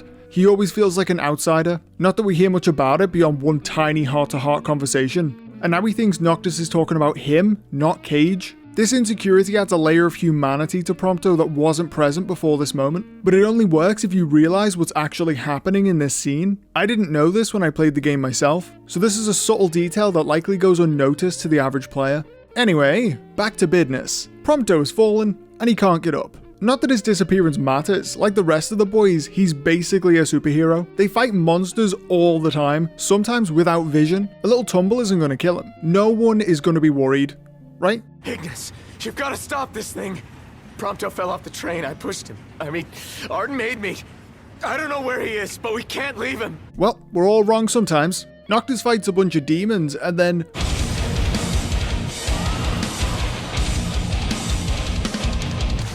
See? Not dead. I have no idea what Gladio was going on about earlier on. The gods look pretty fucking alive to me. The water snake saves the day and the boys make it to Tenebrae. Oh my god.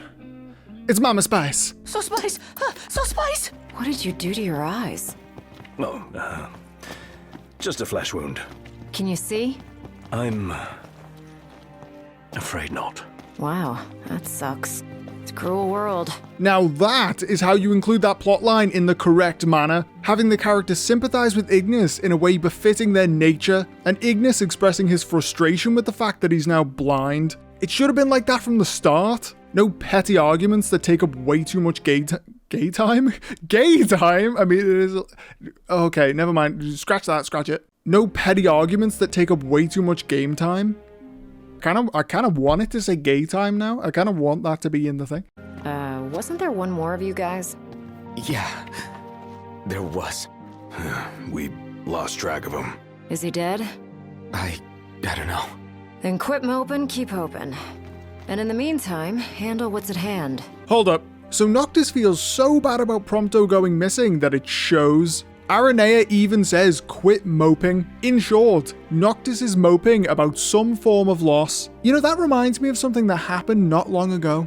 So Gladio is fine with him crying over Prompto being gone, but won't stand for him mourning the death of his fiancée. Betrothed? Would betrothed be more fitting? I know because they're supposed to get married, but he didn't actually propose. It's like a forced wedding. The fiancé. Aranea says, in the meantime, handle what's at hand. This is the same thing Gladio was saying when he yelled at Noctis, except she said it in the way that he should have. His outburst didn't make any sense. And it's not like Gladio's suddenly over what happened. He even ended their conversation of resolve by saying, "We're still taking a big risk. We better all be ready." He isn't over Noctis' moping and mourning. He's still carrying that opinion. So why doesn't he yell at him for moping about Prompto being gone? Double fucking standards! Mama Spice has left the Empire, so she agrees to take all of the passengers from the train to safety, putting her boys in charge of driving the train. The place is freezing. Makes sense what with the ice goddess's cold corpse lying around. Shiva's dead. When did that happen? Then again, is she really dead? They said the Titan was dead, but then he messed up Leviathan. They said Leviathan was dead, but then she messed up the demons. Are they dead or not? Next, we speak to one of the servants of House Fleuret, where Luna and Ravus hail from. This conversation is where things get a little fucky. I know I do that a lot. I keep saying that this is where it gets, but it does. I'm telling you, this is where it gets. Maria asks if Luna got the ring to Noctis, which she did. Stars above. My fears have been assuaged. Lord Ravus, too, will be overjoyed to hear this news. Ravus, too? I'm sorry, but no. Do we not remember Ravus? Does no one remember Ravus, the guy who hates Noctis? He's the OG Noctis hater. metal arm, talks like Shakespeare. There's no way he'd be happy to hear Noctis receive the ring. We know for a fact that he doesn't think Noctis deserves the power of the ring and hates him for being the true king, which ultimately killed his sister. Okay, I guess we're going back to when Luna was still alive. I beg of you, please, see the ring to Noctis on my behalf. Already, my flesh has begun to fail me. No, I cannot accept it. That's fair. You tried the ring on, and it messed you up. You don't want the ring, but you don't want to bring it to Noctis either. That's fair, but be consistent, man. By your hand. It must be done. To deliver the ring and inspire the king is your calling. You mustn't fall. I get it. The Oracle needs to aid the king, awaken the big boys and girls, and then die. That's her job, but does she really need to hand deliver the ring? Pretty sure it'll still work if someone else gives it to him. Is there some kind of how-to Oracle book that I can read? Go to Noctis. Show him the truth of your heart. Eh? Since when did you approve? You wanted Noctis to fail? You were actively working against him? What changed? When did it change? Your last interaction was not friendly. Why are you suddenly pro-Noctis? I guess it doesn't matter, cause fade out. Lord Ravis has King Regis's glaive in his safekeeping, and it was his wish to return it to you, my prince. I'm sorry, but no. He was literally right in front of him earlier on in the game. Why didn't he give him the sword then? I suppose you could argue that Cage was there, but he showed up late. And in any case, he could have left it somewhere for Noctis to find, like in Harry Potter. It wouldn't have been that hard to get the sword to him. I am more than a little confused by this reveal. Moving on to some less weird stuff. Oh, never mind. Prince Noctis! Yeah? Prince Noctis, were you excited to marry Lady Lunafreya? Because she was really excited to marry you. She looked so happy the day her dress arrived. She really loved you, Prince Noctis. Who is this kid? How does she know this stuff? Why is she getting all emotional? What the hell is going on in this game? I have never been so confused by a video game in my entire life. Not just the coherency of the plot, but the delivery. It's just so weird. Ugh, guess I'll fade again. I'm not going to play this whole scene, so in short, the human side of Luna is as important as the Oracle side. Her love for Noctis is the true power. Kinda Harry Potter-esque. Luna doubts what she has to offer, but is happy to live out her final moments with Noctis. Aww, isn't that romantic? Except who cares, because she's already dead and they didn't build up this romance before she snuffed it, so why should I invest any time into their relationship now? Don't get me wrong, I love romance. Some of my favourite films of all time are romantic tragedies. On paper, this should be right up my alley, but it's so poorly executed that I have no emotional attachment to any of these characters or the tragedy of their story. Lady Lunafreya worried she was burdening you with the wedding. How do you know this? Are you Gentiana in a little girl form? Why wouldn't you just be in your regular adult form? This is so weird. Whether you're a real girl or a spirit, this is weird. I don't like it. So you're Lady Lunafreya's fiancé, right? Wanna know something? Okay, then. Everyone knows she liked pretty flowers, but you want to know what else she liked? Cool stickers. Are all of the children spirit women? It's snowing. Get your ass on board. Seriously, what's with this guy? But yeah, it's snowing because you can't just kill a deity. That ain't how it works, son. There's been evidence of this presented on numerous occasions. No matter how many times you see deities killed by the Empire and then have them come to your aid, you still think they're dead. Stupid science bitch couldn't even make I more smarter! Back on the train, there's a newspaper article that reads, after his forces suffered crippling casualties, High Commander Ravis was sentenced to capital punishment. Well, that sucks. He did his duty. The Imperial Army attacked the Hydrian, did they not? Why is he sentenced to capital punishment? Under what charges? Losing a battle. The train comes to another unexpected stop. Why? Because Shiva. So she is dead. Or is she? Hey, Noct! What's up? You better get in here. Something's not right. You guessed it. It's Cage. No, wait. It's not him. It's... How it feels to chew 5 gum. Stop! Stop, damn it! Where is he? Where's Prompto? Okay, I have a soft spot for Noctis being angry sad. He's boring 99% of the time, but that 1% ain't bad. A coldness that can only be hers. A coldness that can only be hers? Whose? Oksana. Ah, the face you wore the day. Oh, come on! She's been around this whole time. Why didn't she give us a power after Titan? She was right there. She's seen us like 10 times. What the hell, lady? But also, damn, lady. So Shiva isn't dead. None of the 6 are dead. They're never dead. People are just really thick. This next scene is another massive lore dump, so I'm going to summarize. In short, she says that 1. The 6 have watched over the planet for many years, protecting the mortals made in their image and each giving them different gifts. Shiva and Ifrit, totally fucking. Like, they get really freaky. Fire and ice, hot and cold, ice cream and warm fudge. They get real freaky. Anyway, some of the people shed their beliefs and abandoned their gods. Ifrit got really triggered and tried to kill everyone. The war decimated the Earth, but the other astrals defended it, leading to Ifrit's demise, and then all of the big boys went to sleep. 2. The fate of this planet rests upon Noctis's tiny shoulders, and by freeing the planet from darkness, he'll also be freeing Shiva's sexy boy Ifrit too. And 3. When Shiva first met Luna, her faith in humanity was restored. Next. Sister, cease this madness. That boy will never be king. Where are they? And when is this in the timeline? I know that you are throwing your life away. That may be. How did we get from this to Ravus wanting Noctis to have the ring? I am so confused. If only I could hear his voice once more. I mean, I did mention that phone idea. You could talk, FaceTime, do private cam shows, whatever you want, really. If we could laugh together as we did as children. Did you? I don't recall a single flashback of you two laughing. All I saw were hollow memories of sitting on beds talking about gods and royal duty. I think you may have imagined this relationship. Wherefore does the lady weep?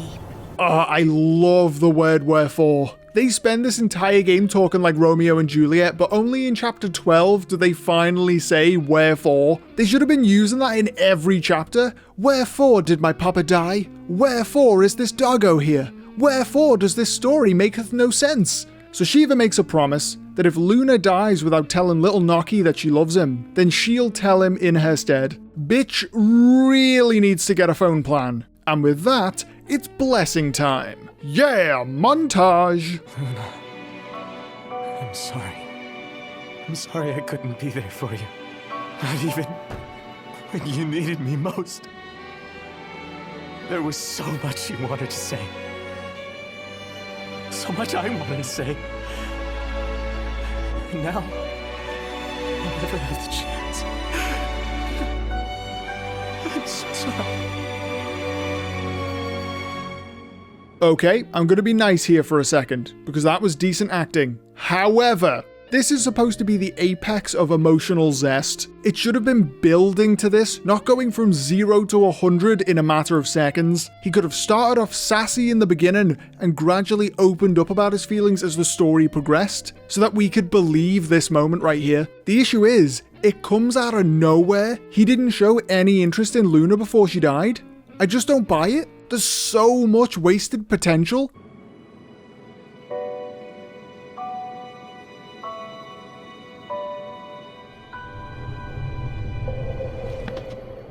She had one chance to force project and we didn't even get any titties. Your boy just became king and he still can't get any action. I won't let you down. I know you won't. Luna. You and I will be together again someday. I promise. Are you sure about that? Dude, you hadn't seen this broad for over a decade. At least play the field a little bit first, see what's out there. Plenty of regal white chicks to cry about back in Altissia. Hey, where are the white women at? Get all up in them walls of water, if you know what I'm saying. Deep down, I love a good romantic tragedy, but this one fell short of the mark. Smash! Yep, he dead now. Or is he? I'm not fucking leaving! No one stays dead in this game, except Luna. What you say? For a moment I felt death's chill wind. Such is the might of the gods. But then I remembered I'm immortal. Such is my blessing, and curse. Immortal? Sure, but it doesn't explain how you can be shattered into a million tiny ice pieces and be completely fine. Wouldn't it still affect your mortal form? You know, being obliterated. Your attack hurt me, nevertheless.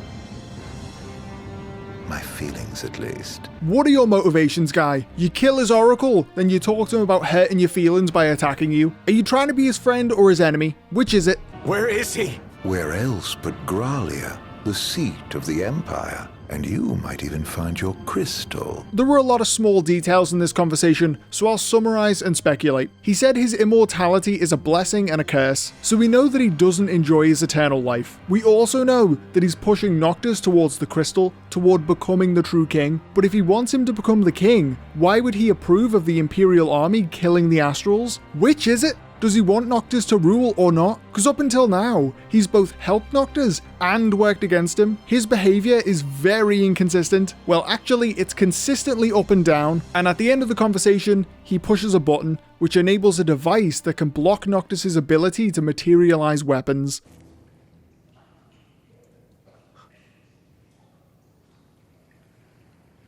Fair enough. The boys have a quick chat about the crystal being able to kill demons, thus saving the world, and the train stops again. Let's get to work. What's wrong? The weapons. They're Get stuck. back!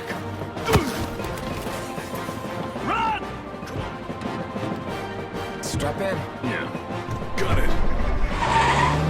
Deja vu, I just been to this place before. Higher on the street, and I know it's my time to go.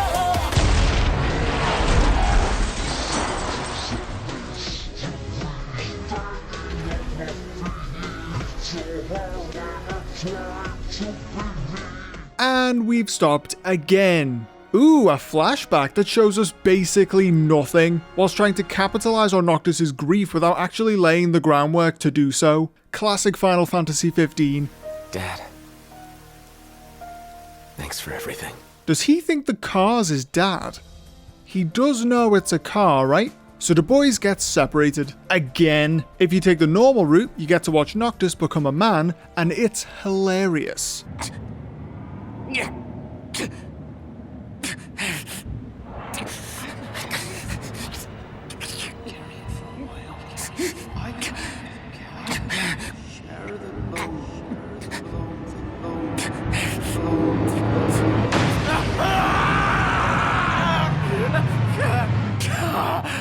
I know it's supposed to be this big dramatic moment where he overcomes his grief and takes up the mantle, but it's so funny. If you don't want to watch Noctis slowly finger a tiny hole, there's always the easy route. Wait a second. If you can climb up on the train, why didn't you just have Noctis wait for you? You're telling me those phones of yours work in the middle of a crater next to Titan, but not on a railway track? You guys are really thick. Perhaps I could be of service. Cage is back. But wait, there's more. The hell? He gives them their weapons back. You know those particle effect weapons that Noctis can materialize? He can do that because he's of the line of Lucis, and yet Cage can too. The boys head into the keep to look for Noctis and the crystal, finding a control room along the way, where everything's been erased except for one tape. How convenient. What of the Hydrian's power? What of my precious ring? It's the Emperor of Milfheim, only he's doing a Theoden. You know, possessed by darkness. They are with the king now, their rightful owner. So this is post-Luna, but pre-capital punishment. I still don't understand why he changed his mind about Noctis, but I guess it's because he's now aware of how corrupt the Empire is? I'm surprised he didn't know that already, given that they killed his mother in front of him. The Emperor summons some Dark Boys, Sephiroth takes a beating and falls out of sight. At last you have arrived, Noctis. Noctis is here! I present you your father's glaive. Seriously could have done this way sooner. You've been in the same location several times. If you were carrying it specifically to give to Noctis, why wait until now? Now, go forth, my king. Shine your light unto the world. I like that they changed the walk, but damn, I hate the pacing of this game. This could have been a powerful moment, watching Ravus die, but they gave him no build-up. He was evil one minute and good the next. There was no turning point. We didn't see him change his mind about Noctis. At some point he just did, off screen. Ow. Ravus originally tried to usurp the throne in the film, then he worked against Noctis for the first half of the game. He hated Noctis out of jealousy for his position as king, and anger for him being the reason that Luna had to die. What made him change his mind? I still don't know. Guess he finally got over his grudge. Yeah, I guess he did, but some explanation as to how and why would be lovely. So the boys find out where the crystal is, but... The crystal is mine. Never shall I loose my grip. The Emperor found a new groove. The boys reunite with Lil Nocky and rescue Prompto. The band is back together. Tell me, were you worried about me? What kind of question is that? You're a bodyguard, toughen up. I get that Prompto's the sensitive one and he did recently have Noctis screaming at him saying that he was the problem. However, he's one of the Kingsguard. There's no room for sensitivity and self-interest. His attitude here needs adjusting. Boy needs to thicken his skin and worry more about his duty than his emotions. Emotions never stopped Steiner from doing his duty when he was Queensguard. The princess's safety was always his #1 priority. It didn't stop him from being a likable character. If Prompto had some of that attitude, he might be more likable. It feels like these guys aren't cut out to be guards. One's too emotional, one has mood swings, and the only one who was on point went blind. This team is a mess. It's nearby, and it may hold the key to restoring your power. It's here. This thing? Door's locked. Are you ready for another sexy reveal? Is there no way through? There's a way. So, MTs, they've got those code prints. Just like I do. Do they? Never looked. Yeah. So, as it turns out, I'm one of them. If you're confused by this, good. Because it's poorly implemented and has little to no effect on the outcome of the story beyond him opening this door. Prompto's backstory was left vague and unexplored because DLC. Wait a minute. If he's an MT, doesn't that mean he's part demon? So banishing the darkness would technically kill Prompto, would it not? Who cares? With the door open, the device blocking the particle effects is shut down so they can materialize weapons again. Yay. I see you decided to lock the ring. Had to. No weapons, no friends, no choice really. You know, somebody here's gotta fight to rescue the crystal. Not to mention rescue all of your asses. Spoken like a true king. About time. Why is that specific statement spoken like a true king? There have been many other times when he's spoken about fighting for his people, his home, and the crystal. Why wasn't he speaking like a true king then? What makes this moment so special? And the Emperor's back. And he's dead. Yep, he's dead now. Not that we care. He was only in the game for like 30 seconds. He's in the movie, but... The boys rendezvous with Ravus, except he's a little... Juicy. Yes. You got it, Jobin. Now this should be a really intense, dramatic, difficult, emotional fight, but it's not. It's the same as every other fight, slashing prices and phasing out of the way. I think fighting a possessed Ravus is a cool concept, but we didn't care much for the guy, so it just feels like any other fight. Noctis is killing his would-be brother-in-law. It should have more weight than this. It's just another waste of potential. It certainly doesn't help that this fight takes forever. It's exhausting. A sorry end for the High Commander. For anyone. He was a man with hopes and dreams. Wow. That was a detailed eulogy. It sounds like you really knew him. He was a man with hopes and dreams.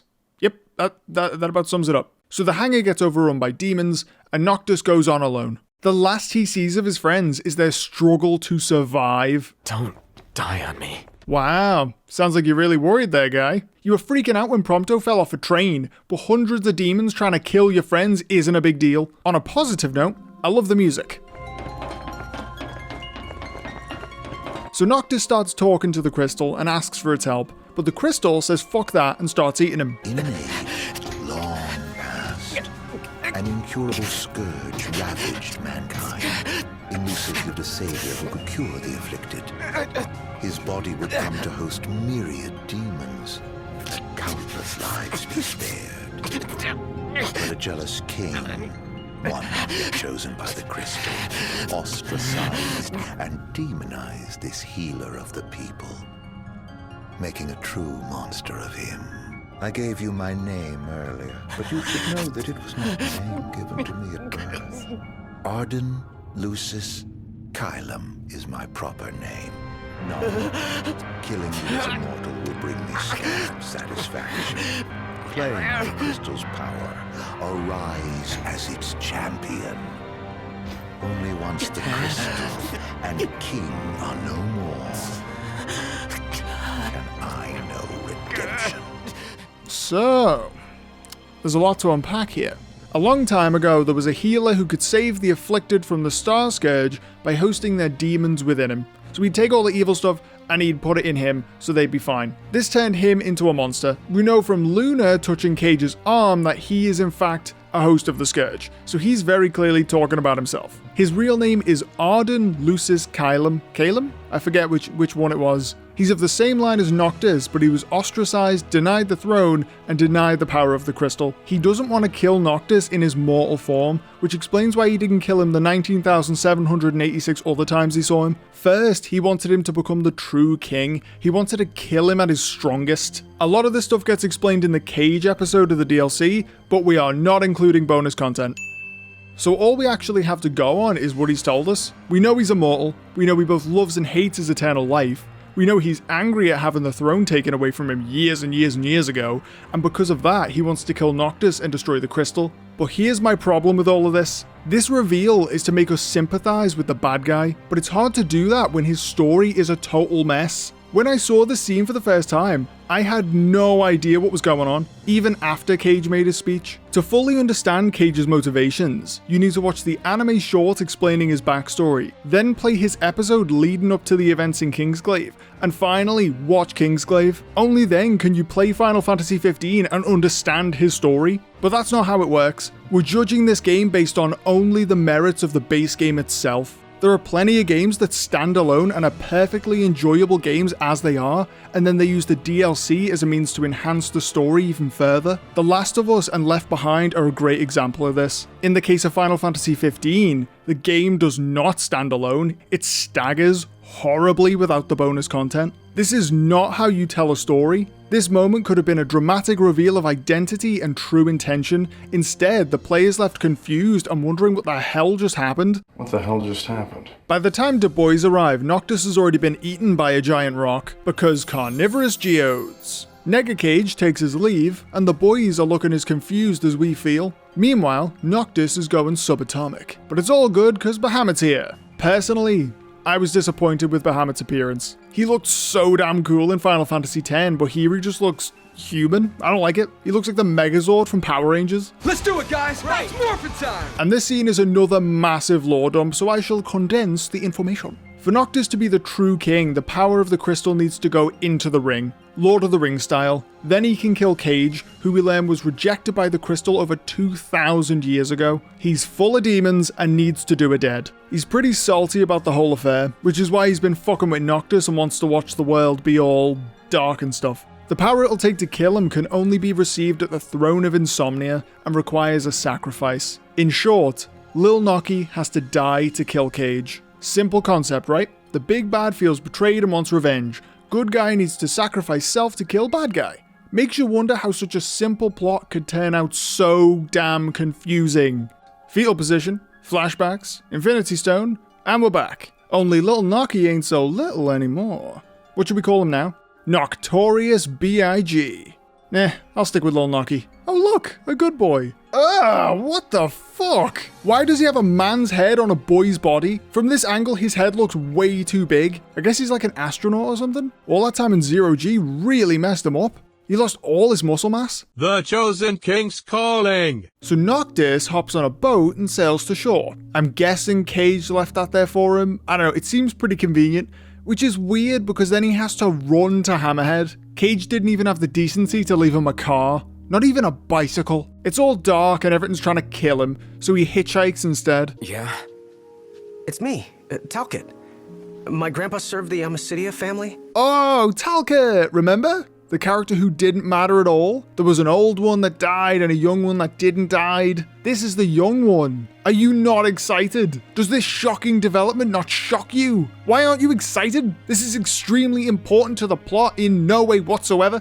Get excited. On the ride over, Noctis finds out he's been gone for 10 years. You'd think his beard would be longer. The world is in permanent darkness and everyone of importance is somehow still alive. Ignis, Gladio, Prompto, Iris, Cindy, and Sid, all alive. They're all fine. They're all grand. Iris has apparently become a demon slayer. They literally call her Iris the Demon Slayer. 10 years difference. Sid will be old as fuck. Cindy will be hopefully wearing more clothing. Iris will be a badass with a big sword and even bigger opinions. Finally, something I'm excited to see. There they are, the boys. I know that face. 10 years and they're looking basically the same as before, to be honest. Well, I guess the hair's a little different. Okay, where are Iris and Cindy? I need to update my collection. Wait, what was that?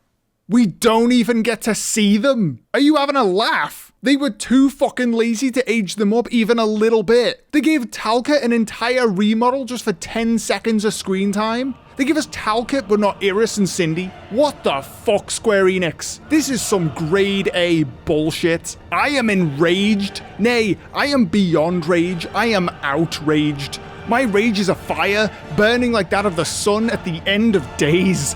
I am... I actually don't care that much. Ignis, my man. Please never stop wearing those shades. You look like you're in Ozone, and I love it. Hello? Salut?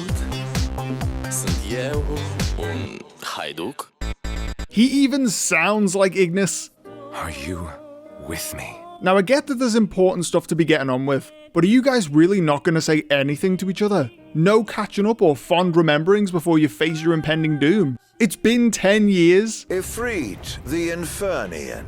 Ifrit? Is that how you pronounce it? I've been saying Ifrit for like 20 years. I'm not changing it now. Anyway, remember the intro of the game? That tiny bit of action that tricked you into thinking the game would be insanely action-packed? Well, we're finally here and it's kinda lame. Don't get me wrong, he looks cool as fuck, but damn, this fight is lame. Noctis gets instantly yeeted, but then just like every other fight we've had, we just start slashing prices. Even Ifrit, the god of fire, doesn't get a unique fight. Oh, cutscene. Oh shit, still not as cool as the hammer from Final Fantasy X, but you know what, I'll take it because it's something, right? Now kiss. Slashing prices, and oh Shiva. Now kiss. Yeah, she did the thing that I said she should do. So is Ifrit like dead or what? Can gods even die? Can gods die? They keep dying in this game and then they're not dead. So I'm guessing he's like real fake dead or something. I always hated this room as a kid. Yeah? Why's that? Coming here always made my dad all serious and sad. Oh, now you explore this side of him. At the last bloody second. We could have been having character-defining conversations throughout this whole game, but instead you wanted to talk about magic rings and Cindy's lovely jubblies. Why are you only talking about this stuff now? It's pointless talking about it now. It would have worked great as a callback, but it's not. This is the first time you've mentioned anything like this. Why? Prompto. Can I see your photos? Wait, why do we need a photo? You know what? I'm sure it's for something important, so better pick a good one. Oh yeah, that's the one. Oh, Janie Mac. That is dark, and I love it. The Emperor, Regis, Luna, Nyx. The gang's all here. Off my chair, Jester. The king sits there. I really like that line, as Hollywood as it might be. Tonight, the dreams of the blood royal come to an end. Spite's all that's kept him going. Talk about a grudge. Yeah, talk about it. Actually tell us things that aren't confusing and convoluted. Give us some backstory on our villain. Some backstory would be nice. He's not the Joker. The mystery of his evil isn't what makes him interesting. Cage would be more interesting if we knew exactly what the hell happened to him in the past. We'd be able to sympathize with the guy, because his story is pretty tragic, but they haven't told us anything beyond the cliff notes.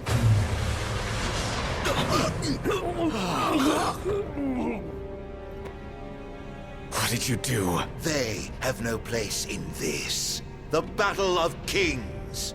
Come Noctis. Trust me, guy, he's been coming non-stop throughout this game. You thought those white screens were to represent light? Guess again. It's time for the epic standoff, the cage match. Except it's not in a cage. So we fight Cage, and it's epic. It's an epic standoff. It's a standoff, and it's epic. Bad. Once again, slashing prices. Not even the grand finale is any different. A war of attrition, then. Dude, this whole game is a war of attrition. I'm trying my hardest not to crave death while watching this fight. Yet when your father died, you were off playing with your friends. Yeah, because you orchestrated those events, you moron. Yay, QuickTime event. Everyone's favorite way to end a fight. Not only does it take all of the power away from the player, but the QuickTime cutscene isn't even good. And on top of that, most of the QuickTime events in this game aren't even real. If you don't press anything, there's no consequence. Noctis will just do it anyway. Is this really how low we've stooped? Now it is over, Majesty. What will you do? Erase me from history once more?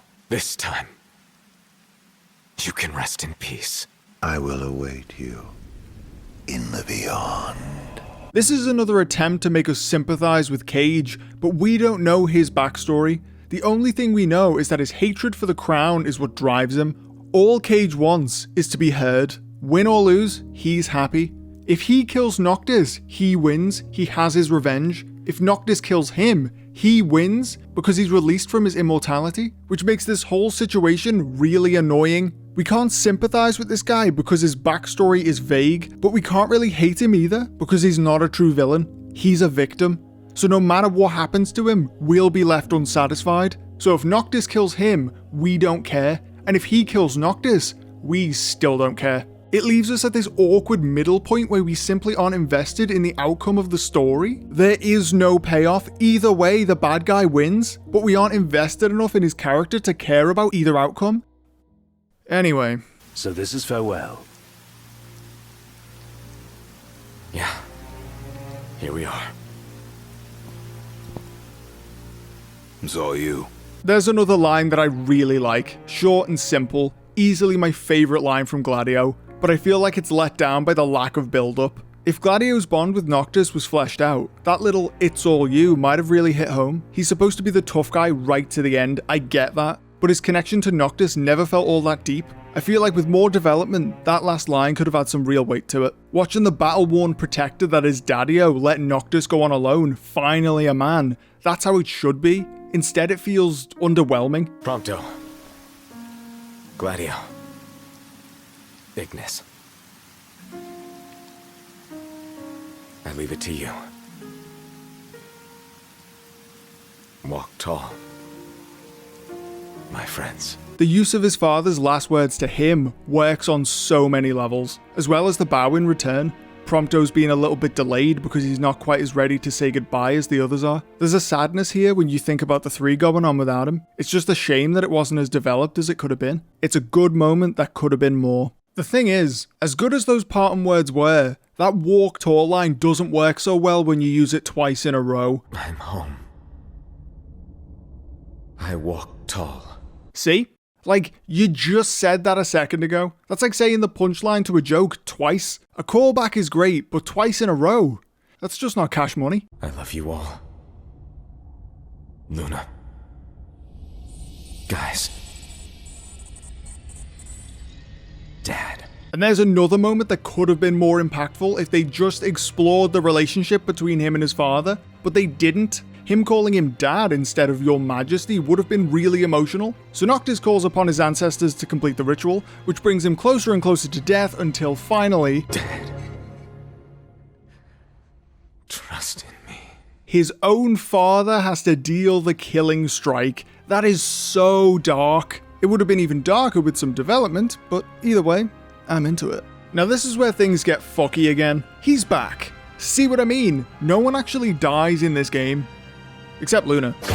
what you say. I think this scene should have been given more time, if I'm honest. It's the moment where Noctis uses the power of the One Ring to kill the big bad once and for all, but they do it in the gameplay graphics rather than the much more visually appealing cutscene graphics, and the things that happen on screen aren't really explained. They're in this weird ethereal plane, the big bad disappears, Noctis disappears, the ring disappears, like, why? Just to use more particle effects? It's finally over. You can say that again, but wait, there's more, again. Can it? Ready? Steady. Really? Push! Oh, don't know why this thing's so heavy. Unbelievable. They actually edit in the car pushing scene from the start of the game without visuals. They are fully aware of how sexual it sounds. It's so uncomfortable and arousing. We let ourselves get carried away. Look, these things happen. Gladio, do me a favor. What? Push this thing by yourself. All by myself? You won't even notice if we just let go. Prompto, don't even think about it. Save some breath for pushing. Ignis, come on, time to switch. Nuh-uh, we just switched back there. And it's my turn, Noct. His turn. Way to kill the fucking mood. You just had this huge build up to the end of the game, fights, crying, dads, all the stuff, all the elements of like the Lion King, and you decide to throw this joke in at the end. What the figure your tone out, son. After the credits, there's one more scene. It's the boys sat around the campfire before the final battle. This is the last time they'd all be together like this. Why are we seeing this now? Why is the order of events in this game so messy? Just put things in the order that they happen so we can experience the story properly. Luna's feelings for Noctis felt forced because of this. Ravis's motivations were confusing because of this. These characters didn't get their build-up at the end of the game because of this. Who was this for? Some stories benefit from the non-linear narrative. Take Pulp Fiction for example. Other stories, mainly those in video games, require a linear narrative. This doesn't apply to all games, but most. Damn it.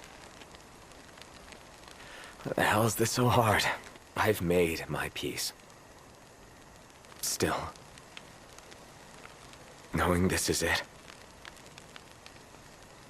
and seeing you here now, it's more than I can take. Shit, Negro, that's all you had to say. This is a genuinely great moment for Noctis as a character, and it happens after the fucking credits. What the fuck, Square Enix? What the actual fuck? This scene should have been before the final battle. There is so much foreshadowing in the scene, but none of it works if it's after the showdown. You can't post-shadow something. The imagery of the campfire with the night all around them is like the darkness closing in around the last light of mankind. The fire can even foreshadow Ifrit's place in the final fight. It could show how despite the darkness continuing to grow, they're still together fighting against it. Instead, it's wasted potential. Again? Why is it after the credits? What the actual fuck? These guys know what's about to happen. This is walking into certain death for Noctis at least. This could have been such a great scene. It had that tragedy to it that reminds me of the Return of the King during the charge on Osgiliath. They know there's a good chance they're all gonna die, but that's war. The moments leading up to that are so dramatic and well written that it makes me genuinely sad watching it. That is what this moment could have been. What a massive, monumental waste. And again, they leave more for after the second set of credits. This should have been the ending of the game. Why did you force in a stupid sex joke instead of ending your game properly? It should have gone campfire scene, showdown, sunrise. The order is a complete mess. In the end, we're given this shot of an empty throne and the picture we chose from our collection. Luna loves the lady we chose for her, and the two are together again in the afterlife. How touching, or at least it would have been if their romance had been fleshed out and given some depth. This game was an obnoxiously massive waste of potential. The end.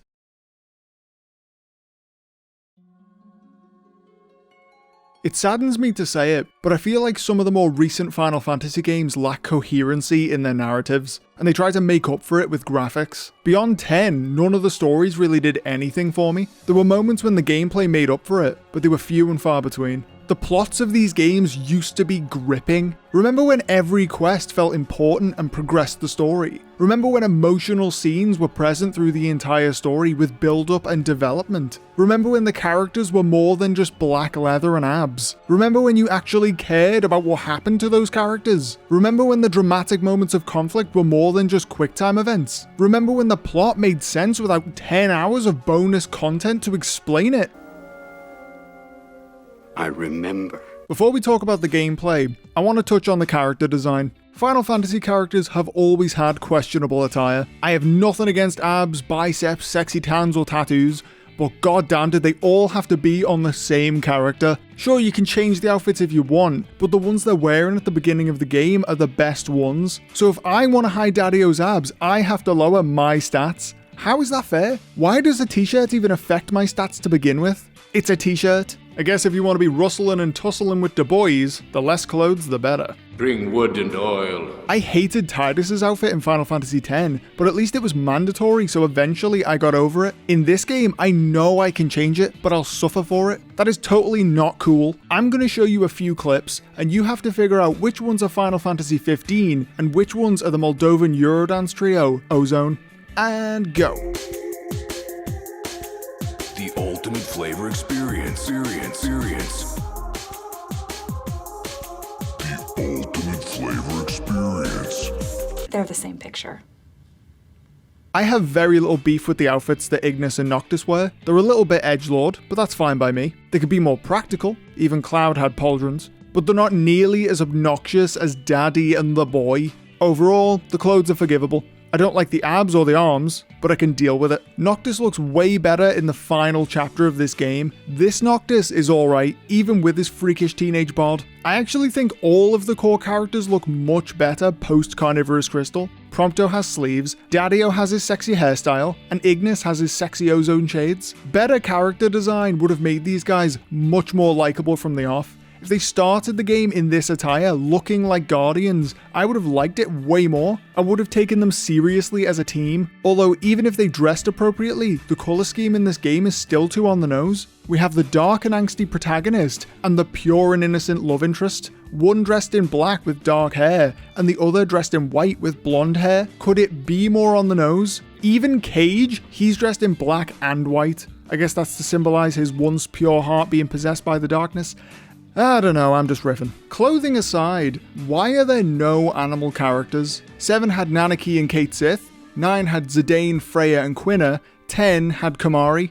All of these boys are human. Where are the tails, the fangs, the claws? Where are the good boys? Oh yeah, forgot about you. I don't just mean animals though. Final Fantasy has always been about a group of people from all walks of life coming together with a common goal, usually to defeat the big bad evil guy and save the world from destruction. In this game, all of the main characters feel way too similar, with only minor differences in their personalities. It just doesn't live up to the ragtag team of misfits that we're used to. The characters of this world are particularly forgettable. There's nothing special about the design of any character that isn't a part of the main storyline. This sounds logical on paper. It wouldn't be a valuable use of time to create hundreds of unique skins for NPCs, but you could at least make a few of them and then tweak them. In FF10, people looked fucking ridiculous, but at least they looked interesting. Their attire reflected the world that they lived in. Blitzball is insanely popular, so you see loads of people dressed in sports gear. In this game, the NPCs don't even have armor or weapons. Like, there's even a guy who says he doesn't own a sword. Well, actually, I don't have a sword. There are demons everywhere, yet they walk around in shorts and t-shirts. In this game, if you're not essential to the plot, you're just some average Joe. You can spot plot-relevant characters from their clothing alone. They're either wearing too many layers or too few. Aranea and Cindy are purely there to gratify the soy boy fandom that buys into the anime tropes. Like strong independent women with big ol' racks of lamb that are in the game purely to help or challenge the empty shell of a protagonist on his quest. Notice how Aranea and Cindy always call them boys because we have to pander to the fetish. These characters are the reason that Noctis is so bland. He couldn't have a personality or he'd be too real. No, he's the blank canvas that the market demands to project themselves onto. And this isn't the only game to do this by a long shot. Looking at you, Persona 5. Looking at you, Final Fantasy VII Remake. It's just so creepy, the notion that someone specifically designed something, or someone, a character to be specific, with the goal of sexually arousing people who will be playing the game, to manipulate them into associating the game with positive feelings, and hence increasing the general opinion of the game. It's creepy as fuck. Here we have Aranea Highwind. She's a fighter, so naturally she's wearing a corset. But because we need to make this as sexual as possible, they had to give her massive tits, displaying the cleavage, which defies the entire point of wearing armor in the first place. Your chest is exposed, darling. That's not adequate protection. The female characters in this game are designed to target specific fetishes. We have our femdom, or dominant female if you're not, down with the kids, the trucker, the jailbait, and the innocent one. Aranea's purpose in this game is to be stronger than Noctis. Cindy is there just for guys to salivate over. Jailbait is there for Noctis to reject, and Luna is there for Noctis to try and save. Every single one of the ladies in this game is an anime trope. It's pathetic. At this point, you might be wondering, why do I have the right to say all of this stuff about the female character's attire when I've made so many boob jokes in this video? Those jokes were in mockery of Square Enix's reputation for sexualizing that aspect of women without restraint. They are not subtle about it. It's been an issue for years. Final Fantasy XV wasn't even the first to do it, but Cindy's attire just pushed me that little bit too far. She looks like the female lead in a Transformers movie. There is a distinct clash of styles in this game. On one hand, you have anime hairstyles and all kinds of inappropriate clothing, but on the other, you have Shakespearean speech and Latin names. I apologize in advance if I pronounce these names incorrectly. I keep hearing different pronunciations from different sources, so fuck it, I'll give it a go. So first up, our star-scourge crossed lovers are called Noctis and Luna. Their names literally translate to Nightlight Sky and The Moon Night, with a hint of French on the end, which could mean flower or sword. Night and the moon, those two things that go together. Once again, this game being way too on the nose. Ignis Scientia, I think that's how it's pronounced, is fire knowledge, but his original name was Ignis Stupio Scientia, which translates to fire stun knowledge, because he's the fire that stuns with knowledge, I guess. But that was scrapped, so now he's fire knowledge, because he cooks and knows things, I guess. Gladio's name translates to the Sword of Friendship, or that's what I got from it, because he's got a massive dick. Prompto Argentum is Ready Silver. Get it? Like Quicksilver, because he uses a gun. Could it be more on the fucking nose? Even Jailbait Iris translates to Jailbait Flower. Aranea translates to Spider. I'm guessing because in many spider species, the female devours the male after sex. It's very on the nose stuff. It's poking you directly in the face. The names in this game are ridiculous. The main character is literally called Nightlight Heaven. It sounds like a strip club.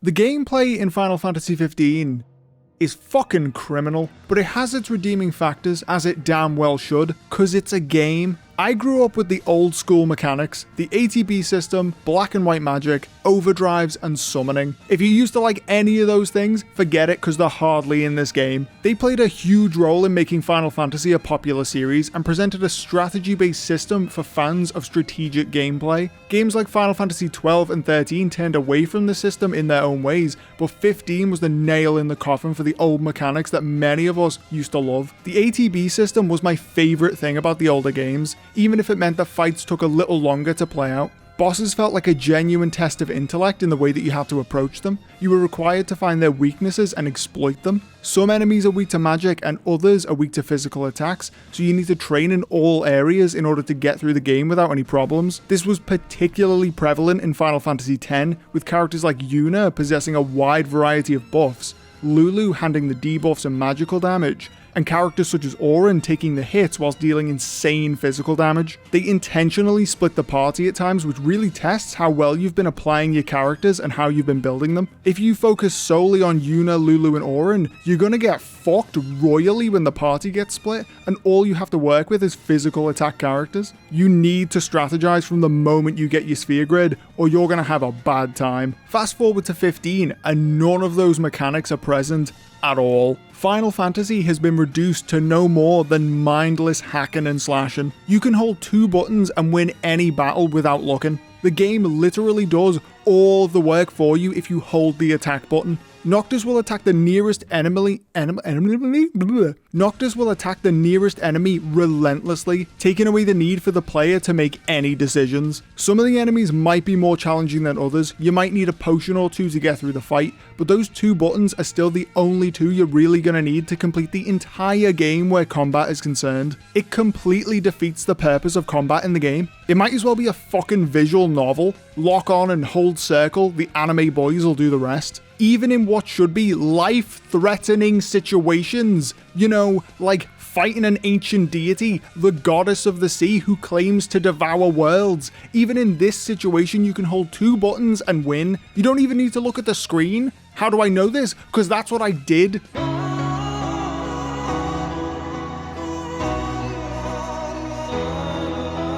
Sure, you'll fly off in the wrong direction a few times, but that happens regardless of where you look because of the janky-ass camera. What is happening? There is no tension when fighting bosses or even lower level enemies. No tension, it's all gone. In the previous games, bosses could be panic-inducing, some had multiple stages and required a considerable amount of planning for new players. There's no element of fear when all you have to do is hold 2 buttons and occasionally crack open a cold potion with the boys. I'll admit, they did add the wait system for those who wanted it, but it doesn't replace the hack and slash style with the old ATB system, so why bother? If anything, it makes the combat feel even more uncomfortable by slowing it down. The combat in 13 felt like it was a halfway point between waiting and hacking like a madman. So the transition had already started, but at least you could use magic properly. In 15, it's all over the shop. You literally have to craft magic spells. What happened to the magic bloodline Elusis, bro? Where did it go, bro? Are you seriously dependent on magical rocks in this game? You need a big ass rock to protect the city, and you need magical mineral deposits to draw resources from. What happened to the good old days of magic is magic and it's in the air? Like the Force, magic wielders just know how to use it. Where'd that go? You're happy to go about the game not explaining any of the characters' motivations, but you're not okay for magic to simply be present without a fucking man-eating geo to justify it. You needed magic to be pulled from rocks instead of just being part of the fantasy world. The strategic use of magic is a part of what made Final Fantasy X amazing. Lulu and Yuna, or anyone for that matter, thank you Sphere Grid, could be a powerhouse of healing or destruction. They'd lack in the area of standard physical attacks, but with magic, they'd be unstoppable. Yeah, that's not allowed anymore. We have to touch rocks and craft spells in jars. It's not like they ever take the time to explain why we need these rocks. We just do.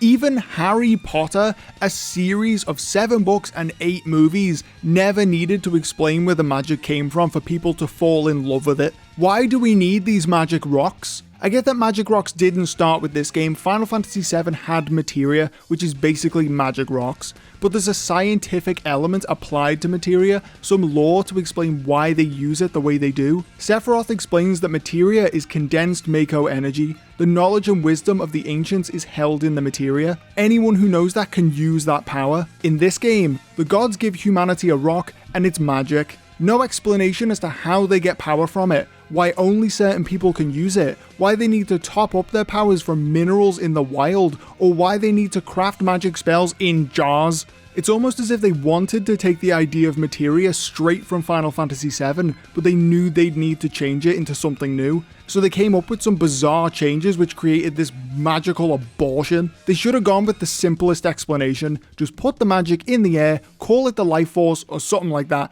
and give us our fucking spells on command. Why you gotta go and make things so complicated? You know what else is complicated? Blocking and parrying. In any given scenario, blocking or parrying an attack is a stress-inducing experience, as it bloody well should be. Someone is trying to kill you, the only thing stopping them is your defense. In Dark Souls, blocking and parrying attacks is a tense situation. In Sekiro, blocking and parrying attacks is a tense situation. In Final Fantasy XV, you just hold square. You can only block when it says you can by holding square. If an enemy is attacking directly for a critical hit, the game will give you an indication to block, which you'll do automatically by holding square. If enemies attack you indirectly or in a less impactful way, you'll phase through them by holding square. They literally cannot touch you. Stasis can run out and then you're vulnerable, but this very rarely happens. If it does happen, you've not been managing your stasis very well. You can actually fudge any combat situation by holding square the entire time. He'll just block automatically when attacked, and stasis will charge up in between attacks. There is no skill involved. Hold circle to attack and square to block. The game will do the rest. It holds your hand so much you might as well not be playing. I wish the complaints could stop here, I really do, but summons in this game are an absolute titanic clusterfuck. Summoning deities in Final Fantasy XV is like dropping a nuke on an enemy. Sure, it looks cool as fuck, but you have no control over when they choose to show up, how they approach the enemy, or which summon is used. Each summon has its own unique requirements for when they choose to appear, and all of them revolve around having your ass handed to you. So to see the insane animations of the Astrals coming to help, we need to fail so hard that we require immediate assistance. It fucking sucks. It's unacceptable! You can only summon Titan when an ally is incapacitated, Ramu if the fight's been going on too long, Leviathan when you're near water and Noctis is in critical condition, Shiva when all of the previous summoning requirements are met at once, and Bahamut can only be summoned during the final quest of the game. I never found Carbuncle, which is understandable because according to the internet, you need to have played the Platinum demo to acquire it. Then your entire party needs to be in critical condition for the anime fox to appear. Now, I just have one question for the developers of this game. Why? Final Fantasy X perfected summoning, and I know I talk about Final Fantasy X a lot. Final Fantasy X was awesome, and I'm going to keep going back to it because it did a lot of things right. It did some stuff wrong, but it did a lot of stuff right. Final Fantasy X perfected summoning. You could even shorten the cutscenes if you wanted to. You could level them up, teach them moves, and they scaled based on the summoner's stats.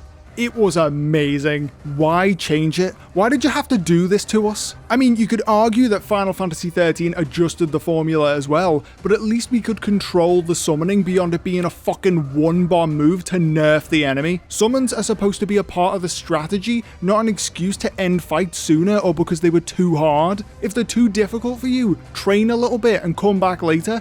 Get good. What's the point in having strong enemies if all I have to do is wait around until I'm in critical condition so I can summon the sexy ice babe to kill them all for me? You removed all of the tension with a single mechanic? Silver lining though, they do look amazing. Except Bahamut. He looked way cooler in Final Fantasy X. Changed my mind. Summons are usually the last resort. They're the big red button you only push when all other options have been exhausted. But here's the thing, you can't really die in this game. If you do, you clearly haven't been paying attention to the health bars. Unlike earlier Final Fantasy games, the characters in 15 have 2 health bars. Being reduced to 0 doesn't mean death like it used to. You can still use healing items even in critical condition. Noctis won't die until his 2nd health bar has been reduced to 0. Even then, you're given a chance to use a Phoenix Down to revive yourself, fully restoring the health bar. In short, you can't die. Older games in the series weren't this forgiving. If your health hit 0, you're dead. But not in this game. If you die, you're not dead yet, you're critical, and if you die again, you're still not dead. Only after you're dead can you die and be dead. It is way too easy to beat this game. There's no challenge, it holds your hand right to the end. I could understand if this was how easy mode worked, but this is true of every difficulty setting. It's pathetic. Just like summoning, upgrading in FF15 doesn't feel quite as rewarding as it did in the previous games. This is entirely subjective and depends on the level of control you like to have over your character's class and stats. You can bet your ass I'm going to mention Final Fantasy X again. I mentioned the sphere grid in passing, but for me, it really was the pinnacle of upgrading. I enjoyed Materia, but there was something particularly satisfying about being able to turn any character into the class of your choice through their stats alone. With Materia, the character can only use each spell while the materia for it is equipped. With the sphere grid, what they learn is in their move list forever. It led to some interesting results. Auron the Pickpocket, Wakka the Wizard, or my personal favourite, Yuna the Bonk. This leveling system separates the experienced players from the beginners, literally, by giving you the choice between the standard grid and the expert grid. Choosing the expert grid can result in extremely powerful characters if you know your way around it, or it can end with them possessing skills that they aren't best suited to, making the game much harder for you in turn. Now if we jump back to Final Fantasy XV, we have the Ascension grid. It's considerably less advanced than the Sphere grid, with fewer options and less versatility for classes, because in this game, classes don't really exist. Noctis is capable of dealing physical damage, and that's about it. You can use magic, but not in the way you once could. You're tasked with crafting spells, and once used, you have to wait for the cooldown timer to run out before you can use another one. For me, this made magic feel really clunky and way less satisfying to use. You could increase Noctis's MP, but you can't learn new magic abilities the way you used to. Most of the upgrades on the Ascension grid are for boosting damage and health, which is good, but that's basically the bare minimum. I wasn't blown away by the equipment in this game either. None of the weaponry had the same epic feel to it that the older games had. There was something really special about hunting down the celestial weapons and unlocking their abilities through irritating tasks. None of the weapons in Final Fantasy XV have that legendary status. Noctis's legendary weapon, the Ultima Blade, can be acquired by completing the Engine Blade quest, which is actually pretty damn easy to complete. Where was the Chocobo race like for Cowardbolg?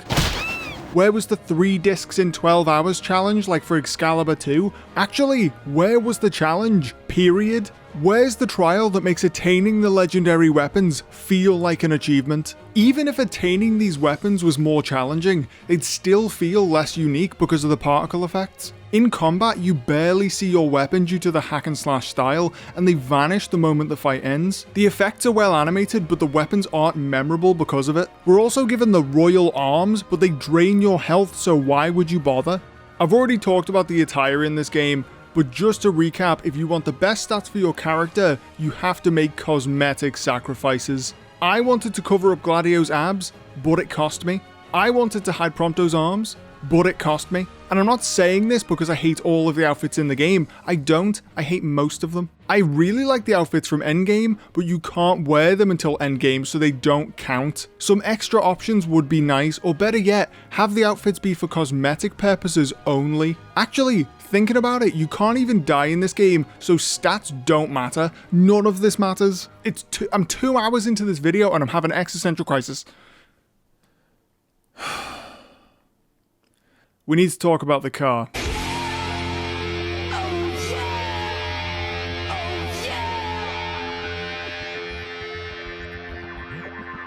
Realistic vehicles have been present in this series for a while now, but I have to say, its mechanics were handled pretty poorly. The animations getting in and out of the car are seriously time consuming, especially when you consider how often you get in and out of the regalia during any given quest. Before fast travel's established, driving, parking, entering and exiting the car are all painfully irritating. When approaching the car at sundown, Ignis stops you for a drawn out discussion about the dangers of driving at night. This would have been greatly appreciated information if it happened once, but it happens every time you try to drive at night up until Noctis reaches level 30. The customization of the regalia was a nice touch, but it feels kind of pointless when driving is such a boring experience and you end up fast traveling everywhere once the option becomes available. Auto mode is all well and good, but it's still boring. Could they not have included some kind of mini game for long drives? Just please bring back Tetramaster. Driving in manual mode feels pretty smooth, as it bloody well should at 20 miles per hour, but turning feels really stiff.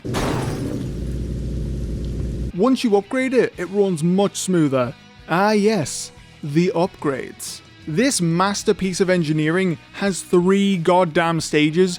3? It's a car, why has it got 3 stages? First, we have the regalia, your standard fuckboy muscle car. It does the job, but it's pretty useless on rough terrain. Next up, we have the regalia type D. The D stands for Diok. And finally, we have the regalia type F. The obvious upgrade from a monster truck, a fucking plane. You know, it says a lot about the game when the car has more development than the main characters. Whoa! I much preferred riding the chocobos, but just like the regalia, they became somewhat pointless once you learn to fast travel. Even reaching those awkward corners of the map is easy when you combine the regalia D with the fast travel mechanic. The customization of the chocobos was actually very nice, liked that a lot, but it required more time riding them to unlock new designs, which I personally had no interest in. If it doesn't lead to a celestial weapon, you can bet your ass I'm not doing it. Like any other Final Fantasy game, the exploration element is strong with this one. Wherever you go in this world, there's something waiting for you, not just a barren wasteland with nothing in it. The world of Eos is brim full of content, just have a look at that. Driving from place to place, you'll see plenty of strange sights, including other cars broken down on the side of the road. What a quest! Fit for a king. On the road, there are dozens of landmarks to take pictures of and perfect locations for a quick photo shoot with the boys. If that doesn't float your boat, how about cats? We have cats. Several cats. At least 2 cats. Still not convinced? We have chickens. Fat chickens, big fat chickens, only small. Big small fat chickens, big small fat chubby chunky chickens. They're like big chickens, only smaller. No, still not impressed? Then I'm gonna have to break out the big guns. We've got fetch quests, yes, fetch quests. Fetching minerals, fetching car parts, fetching big fat small chickens, fetching photos, fetching random items for random people in random places, fetching everything but a decent narrative for this hot mess of a game. Now, if I still don't have you sealed in on this deal, I'm gonna have to bring in product placement. Yes, product placement. Do you love cup noodle? We've got cup noodle. Buy cup noodle in the game so you can eat it along with Noctis. It's like you're actually there. Oh, you don't like noodles? Then bro down with the bros at Ram Ranch. 18 naked cowboys in the showers at Ram Ranch. Big herd throbbing cocks wanting to be sucked. If that's not enough, I don't know what is.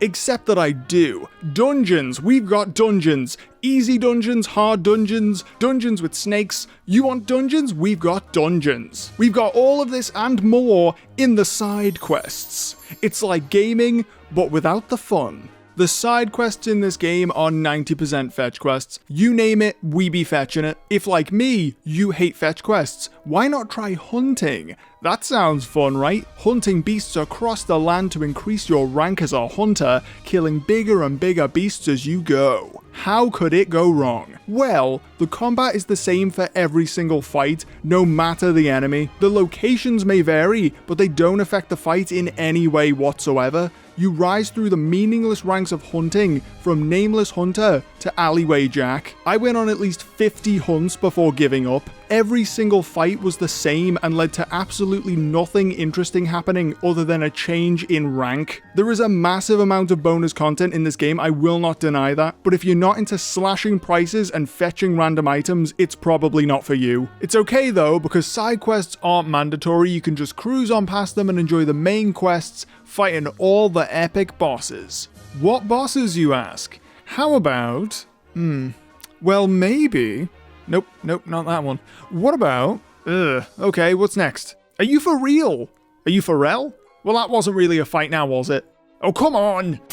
Yeah, the boss fights in this game suck. I don't like using that word, but they really, really do. Many of these fights could have been intense and visually stunning if the combat system wasn't so damn flawed.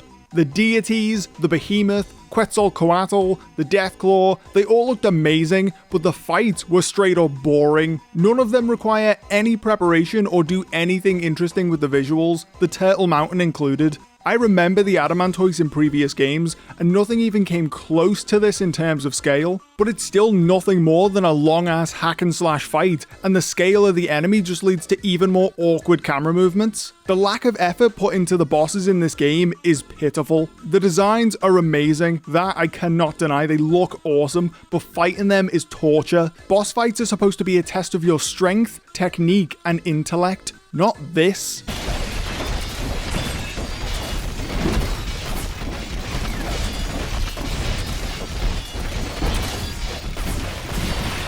Now we're going to focus on the story bosses. There's no shortage of big bad evil guys in this game, but the main quest bosses were easily the biggest letdowns. Some I can forgive, like the Bloodhorn, Loki and other smaller enemies, because they don't feel pivotal to the plot. The bosses that really hurt my feelings were Titan, Leviathan, Ravus, Ifrit and Cage. I can forgive our hot little mommy Aranea. Step on me Aranea, step on me! Anyway, get ready! The Titan fight was meant to be a character-defining moment for Noctis when he stands up to a literal god to prove himself worthy. Does he do this? Yes, he does, but through a quick time event with the least interesting visuals possible. Incoming fist, block. Incoming foot, block. Incoming palm, block. Oh my god, it's so boring. If you're gonna implement quick time events into your game, make sure you justify it with interesting visuals. God of War did it beautifully. Go down that route, or better yet, have Noctis climb Titan and fight him in a more gripping way, pun intended. Shadow of the Colossus that shit. Give us a sense of scale, show us how monstrous Titan is, show us the lengths that Noctis has to go to prove that he's the true king. This is meant to be a big moment for his character, but it's let down by poor execution. Hey, hold on to your seats! I've said it before, and I'll say it again, this fight is pathetic. Here we have a goddess who says outright that she will devour the world if Noctis can't rise to her challenge and prove himself worthy. Those are some seriously high stakes, guy. But just like the Titan fight, all you have to do is hold 2 buttons. There is no challenge here. It's a glorified cutscene. It's fucking miserable. Let's journey back. Noctis has finally seen Luna for the first time in what? 12 years? He's so close yet so far from the woman he apparently loves. But before he has his chance to be with her once again. What you say? Oh no.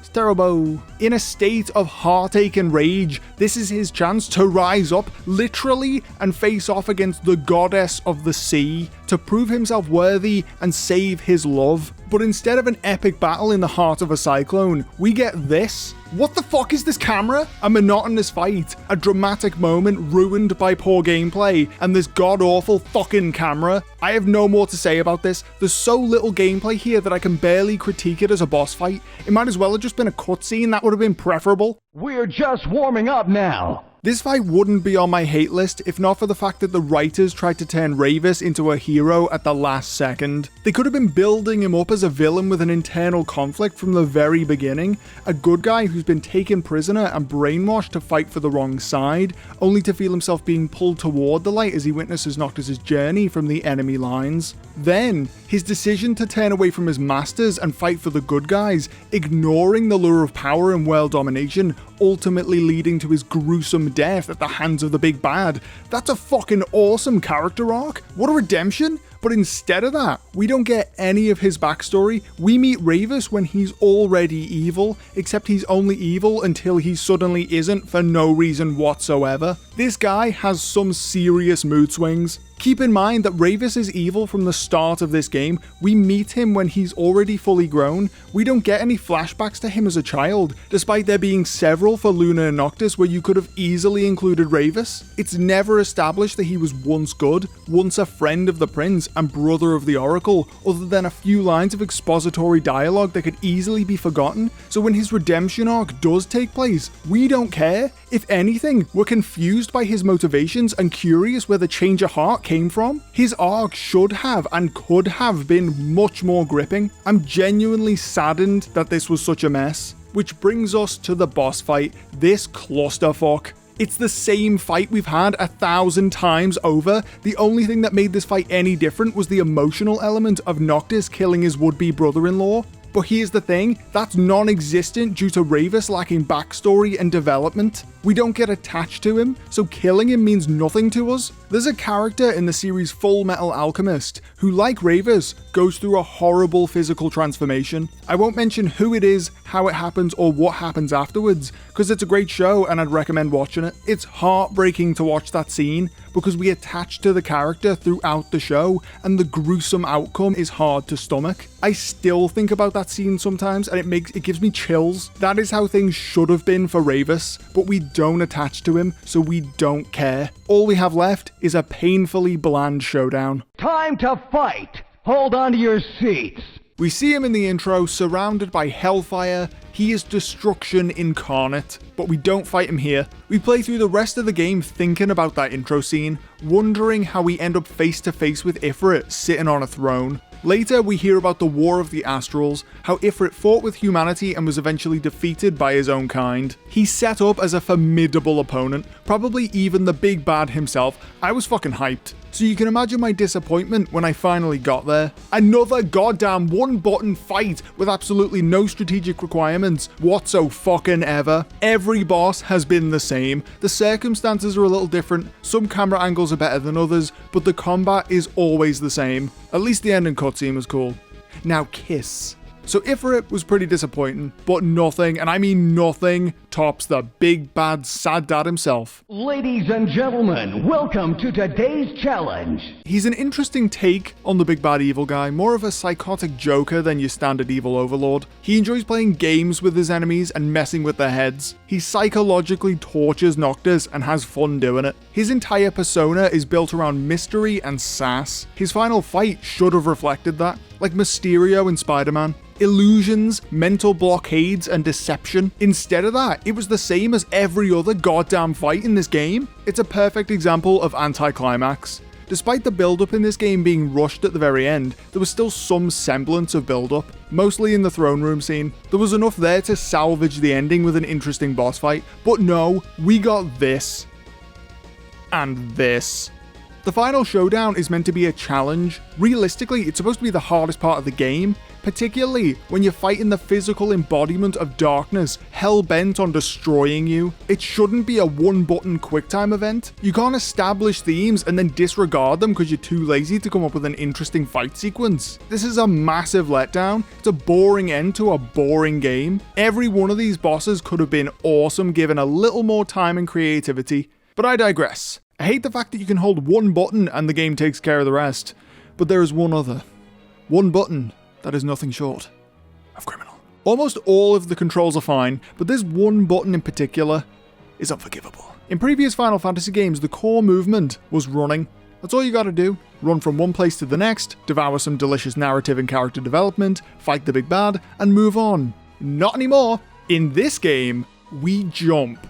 Doesn't sound like a big deal, right? It's just a jumping mechanic, like Kingdom Hearts, no biggie, right? Well, yeah, that would be right, if the jump button wasn't the fucking action button. Oh, you want to talk to an NPC? Jump. You want to get in your car? Jump. You want to go through this crack in the wall? Jump. This annoyed me more than I can ever express with words. Who the fuck thought this was a good idea? Apparently you can hold the evade button to walk, which makes interacting with the environment easier, but that really should not be necessary. I refuse to accept that as justification for bad design. The jump mechanic wasn't the only unnecessary addition. Stealth has been an element of Final Fantasy games in the past. Cloud and the gang had to sneak past guards in the Shinra building in the early stages of Final Fantasy VII. Cid had to sneak behind a hedgehog pie in Final Fantasy IX. Tidus had to sneak up behind cactars in Final Fantasy X, although that one was technically part of a side quest. Stealth is present in the series, but only in a small way. In Final Fantasy XV, there are several occasions when you're forced to sneak around,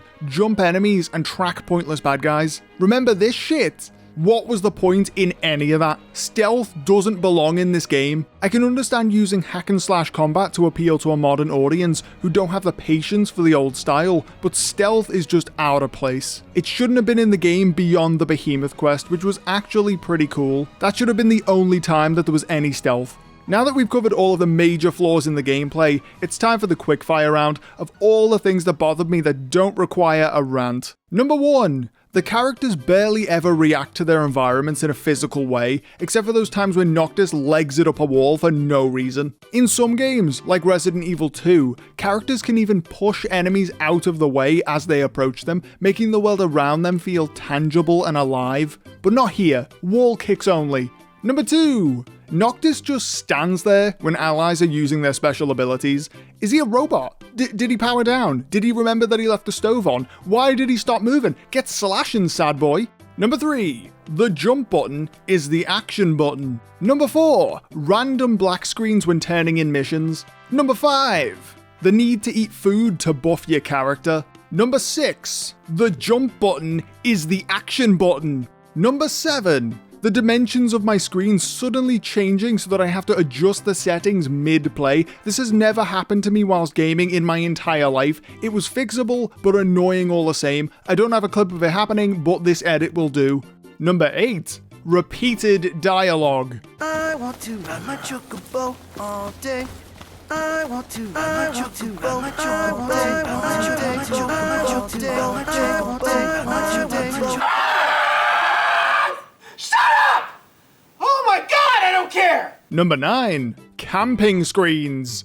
Number 10. The quest icon being too damn close to the talk icon. Number 11. Du Bois photobombing every goddamn shot I take. Please, can you you're blocking the shot, for the love of God. Why? Why are you doing this? Just get out of the way. Number 12. Being unable to change the map point from inside the car when in manual mode. You have to get out and change it. Why? Number 13. The car slowing down for Prompto to ask if we can stop and take a picture every 5 seconds. Number 14. The car slowing down for Prompto to ask who he should take pictures of every 5 seconds. Number 15. The jump button is the action button, just in case you forgot. To be as jarring as this game is, I'm going to change gears and talk about something on a positive note. The soundtrack for this game is gorgeous. Somnus and its follow-up Somnus Ultima are both stunning pieces of music. The entire soundtrack is amazing, but I particularly like those two pieces. Even the music for locations like Hammerhead had their own unique tones and vibes that match the surroundings. You can hear a wide variety of genres and musical instruments, which any musician will instantly appreciate. The track Stand Your Ground has a strong Shadow of the Colossus feel to it, which is one of my favourite soundtracks of all time. The music was easily my favourite thing about Final Fantasy XV, that is without a doubt. The only thing that let it down was Florence and the Machine. I have no idea why they chose Stand By Me as the song to play over the car scene in the beginning. That scene was already a weird way to start the game. They could have at least used some of the original score. The fact that the soundtrack is so good makes it even more annoying that they chose to go with Stand By Me. It's a ridiculously overplayed song. It did not belong in this game. There was no need for it. It would have been a massive improvement to remove that song from the game. Cover songs aside, the music really is the best thing about this game. Some worthy mentions are the cliff top when Noctis finds out that his father's died. And the king?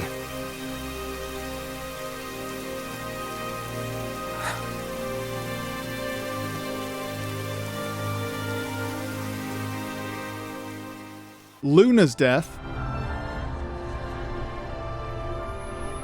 Farewell, dear Noctis. The car's customization screen.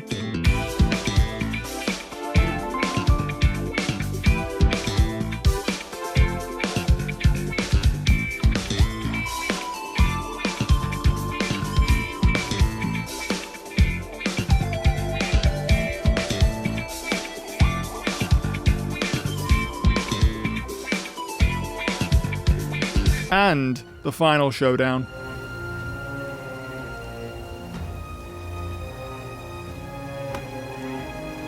The time has come.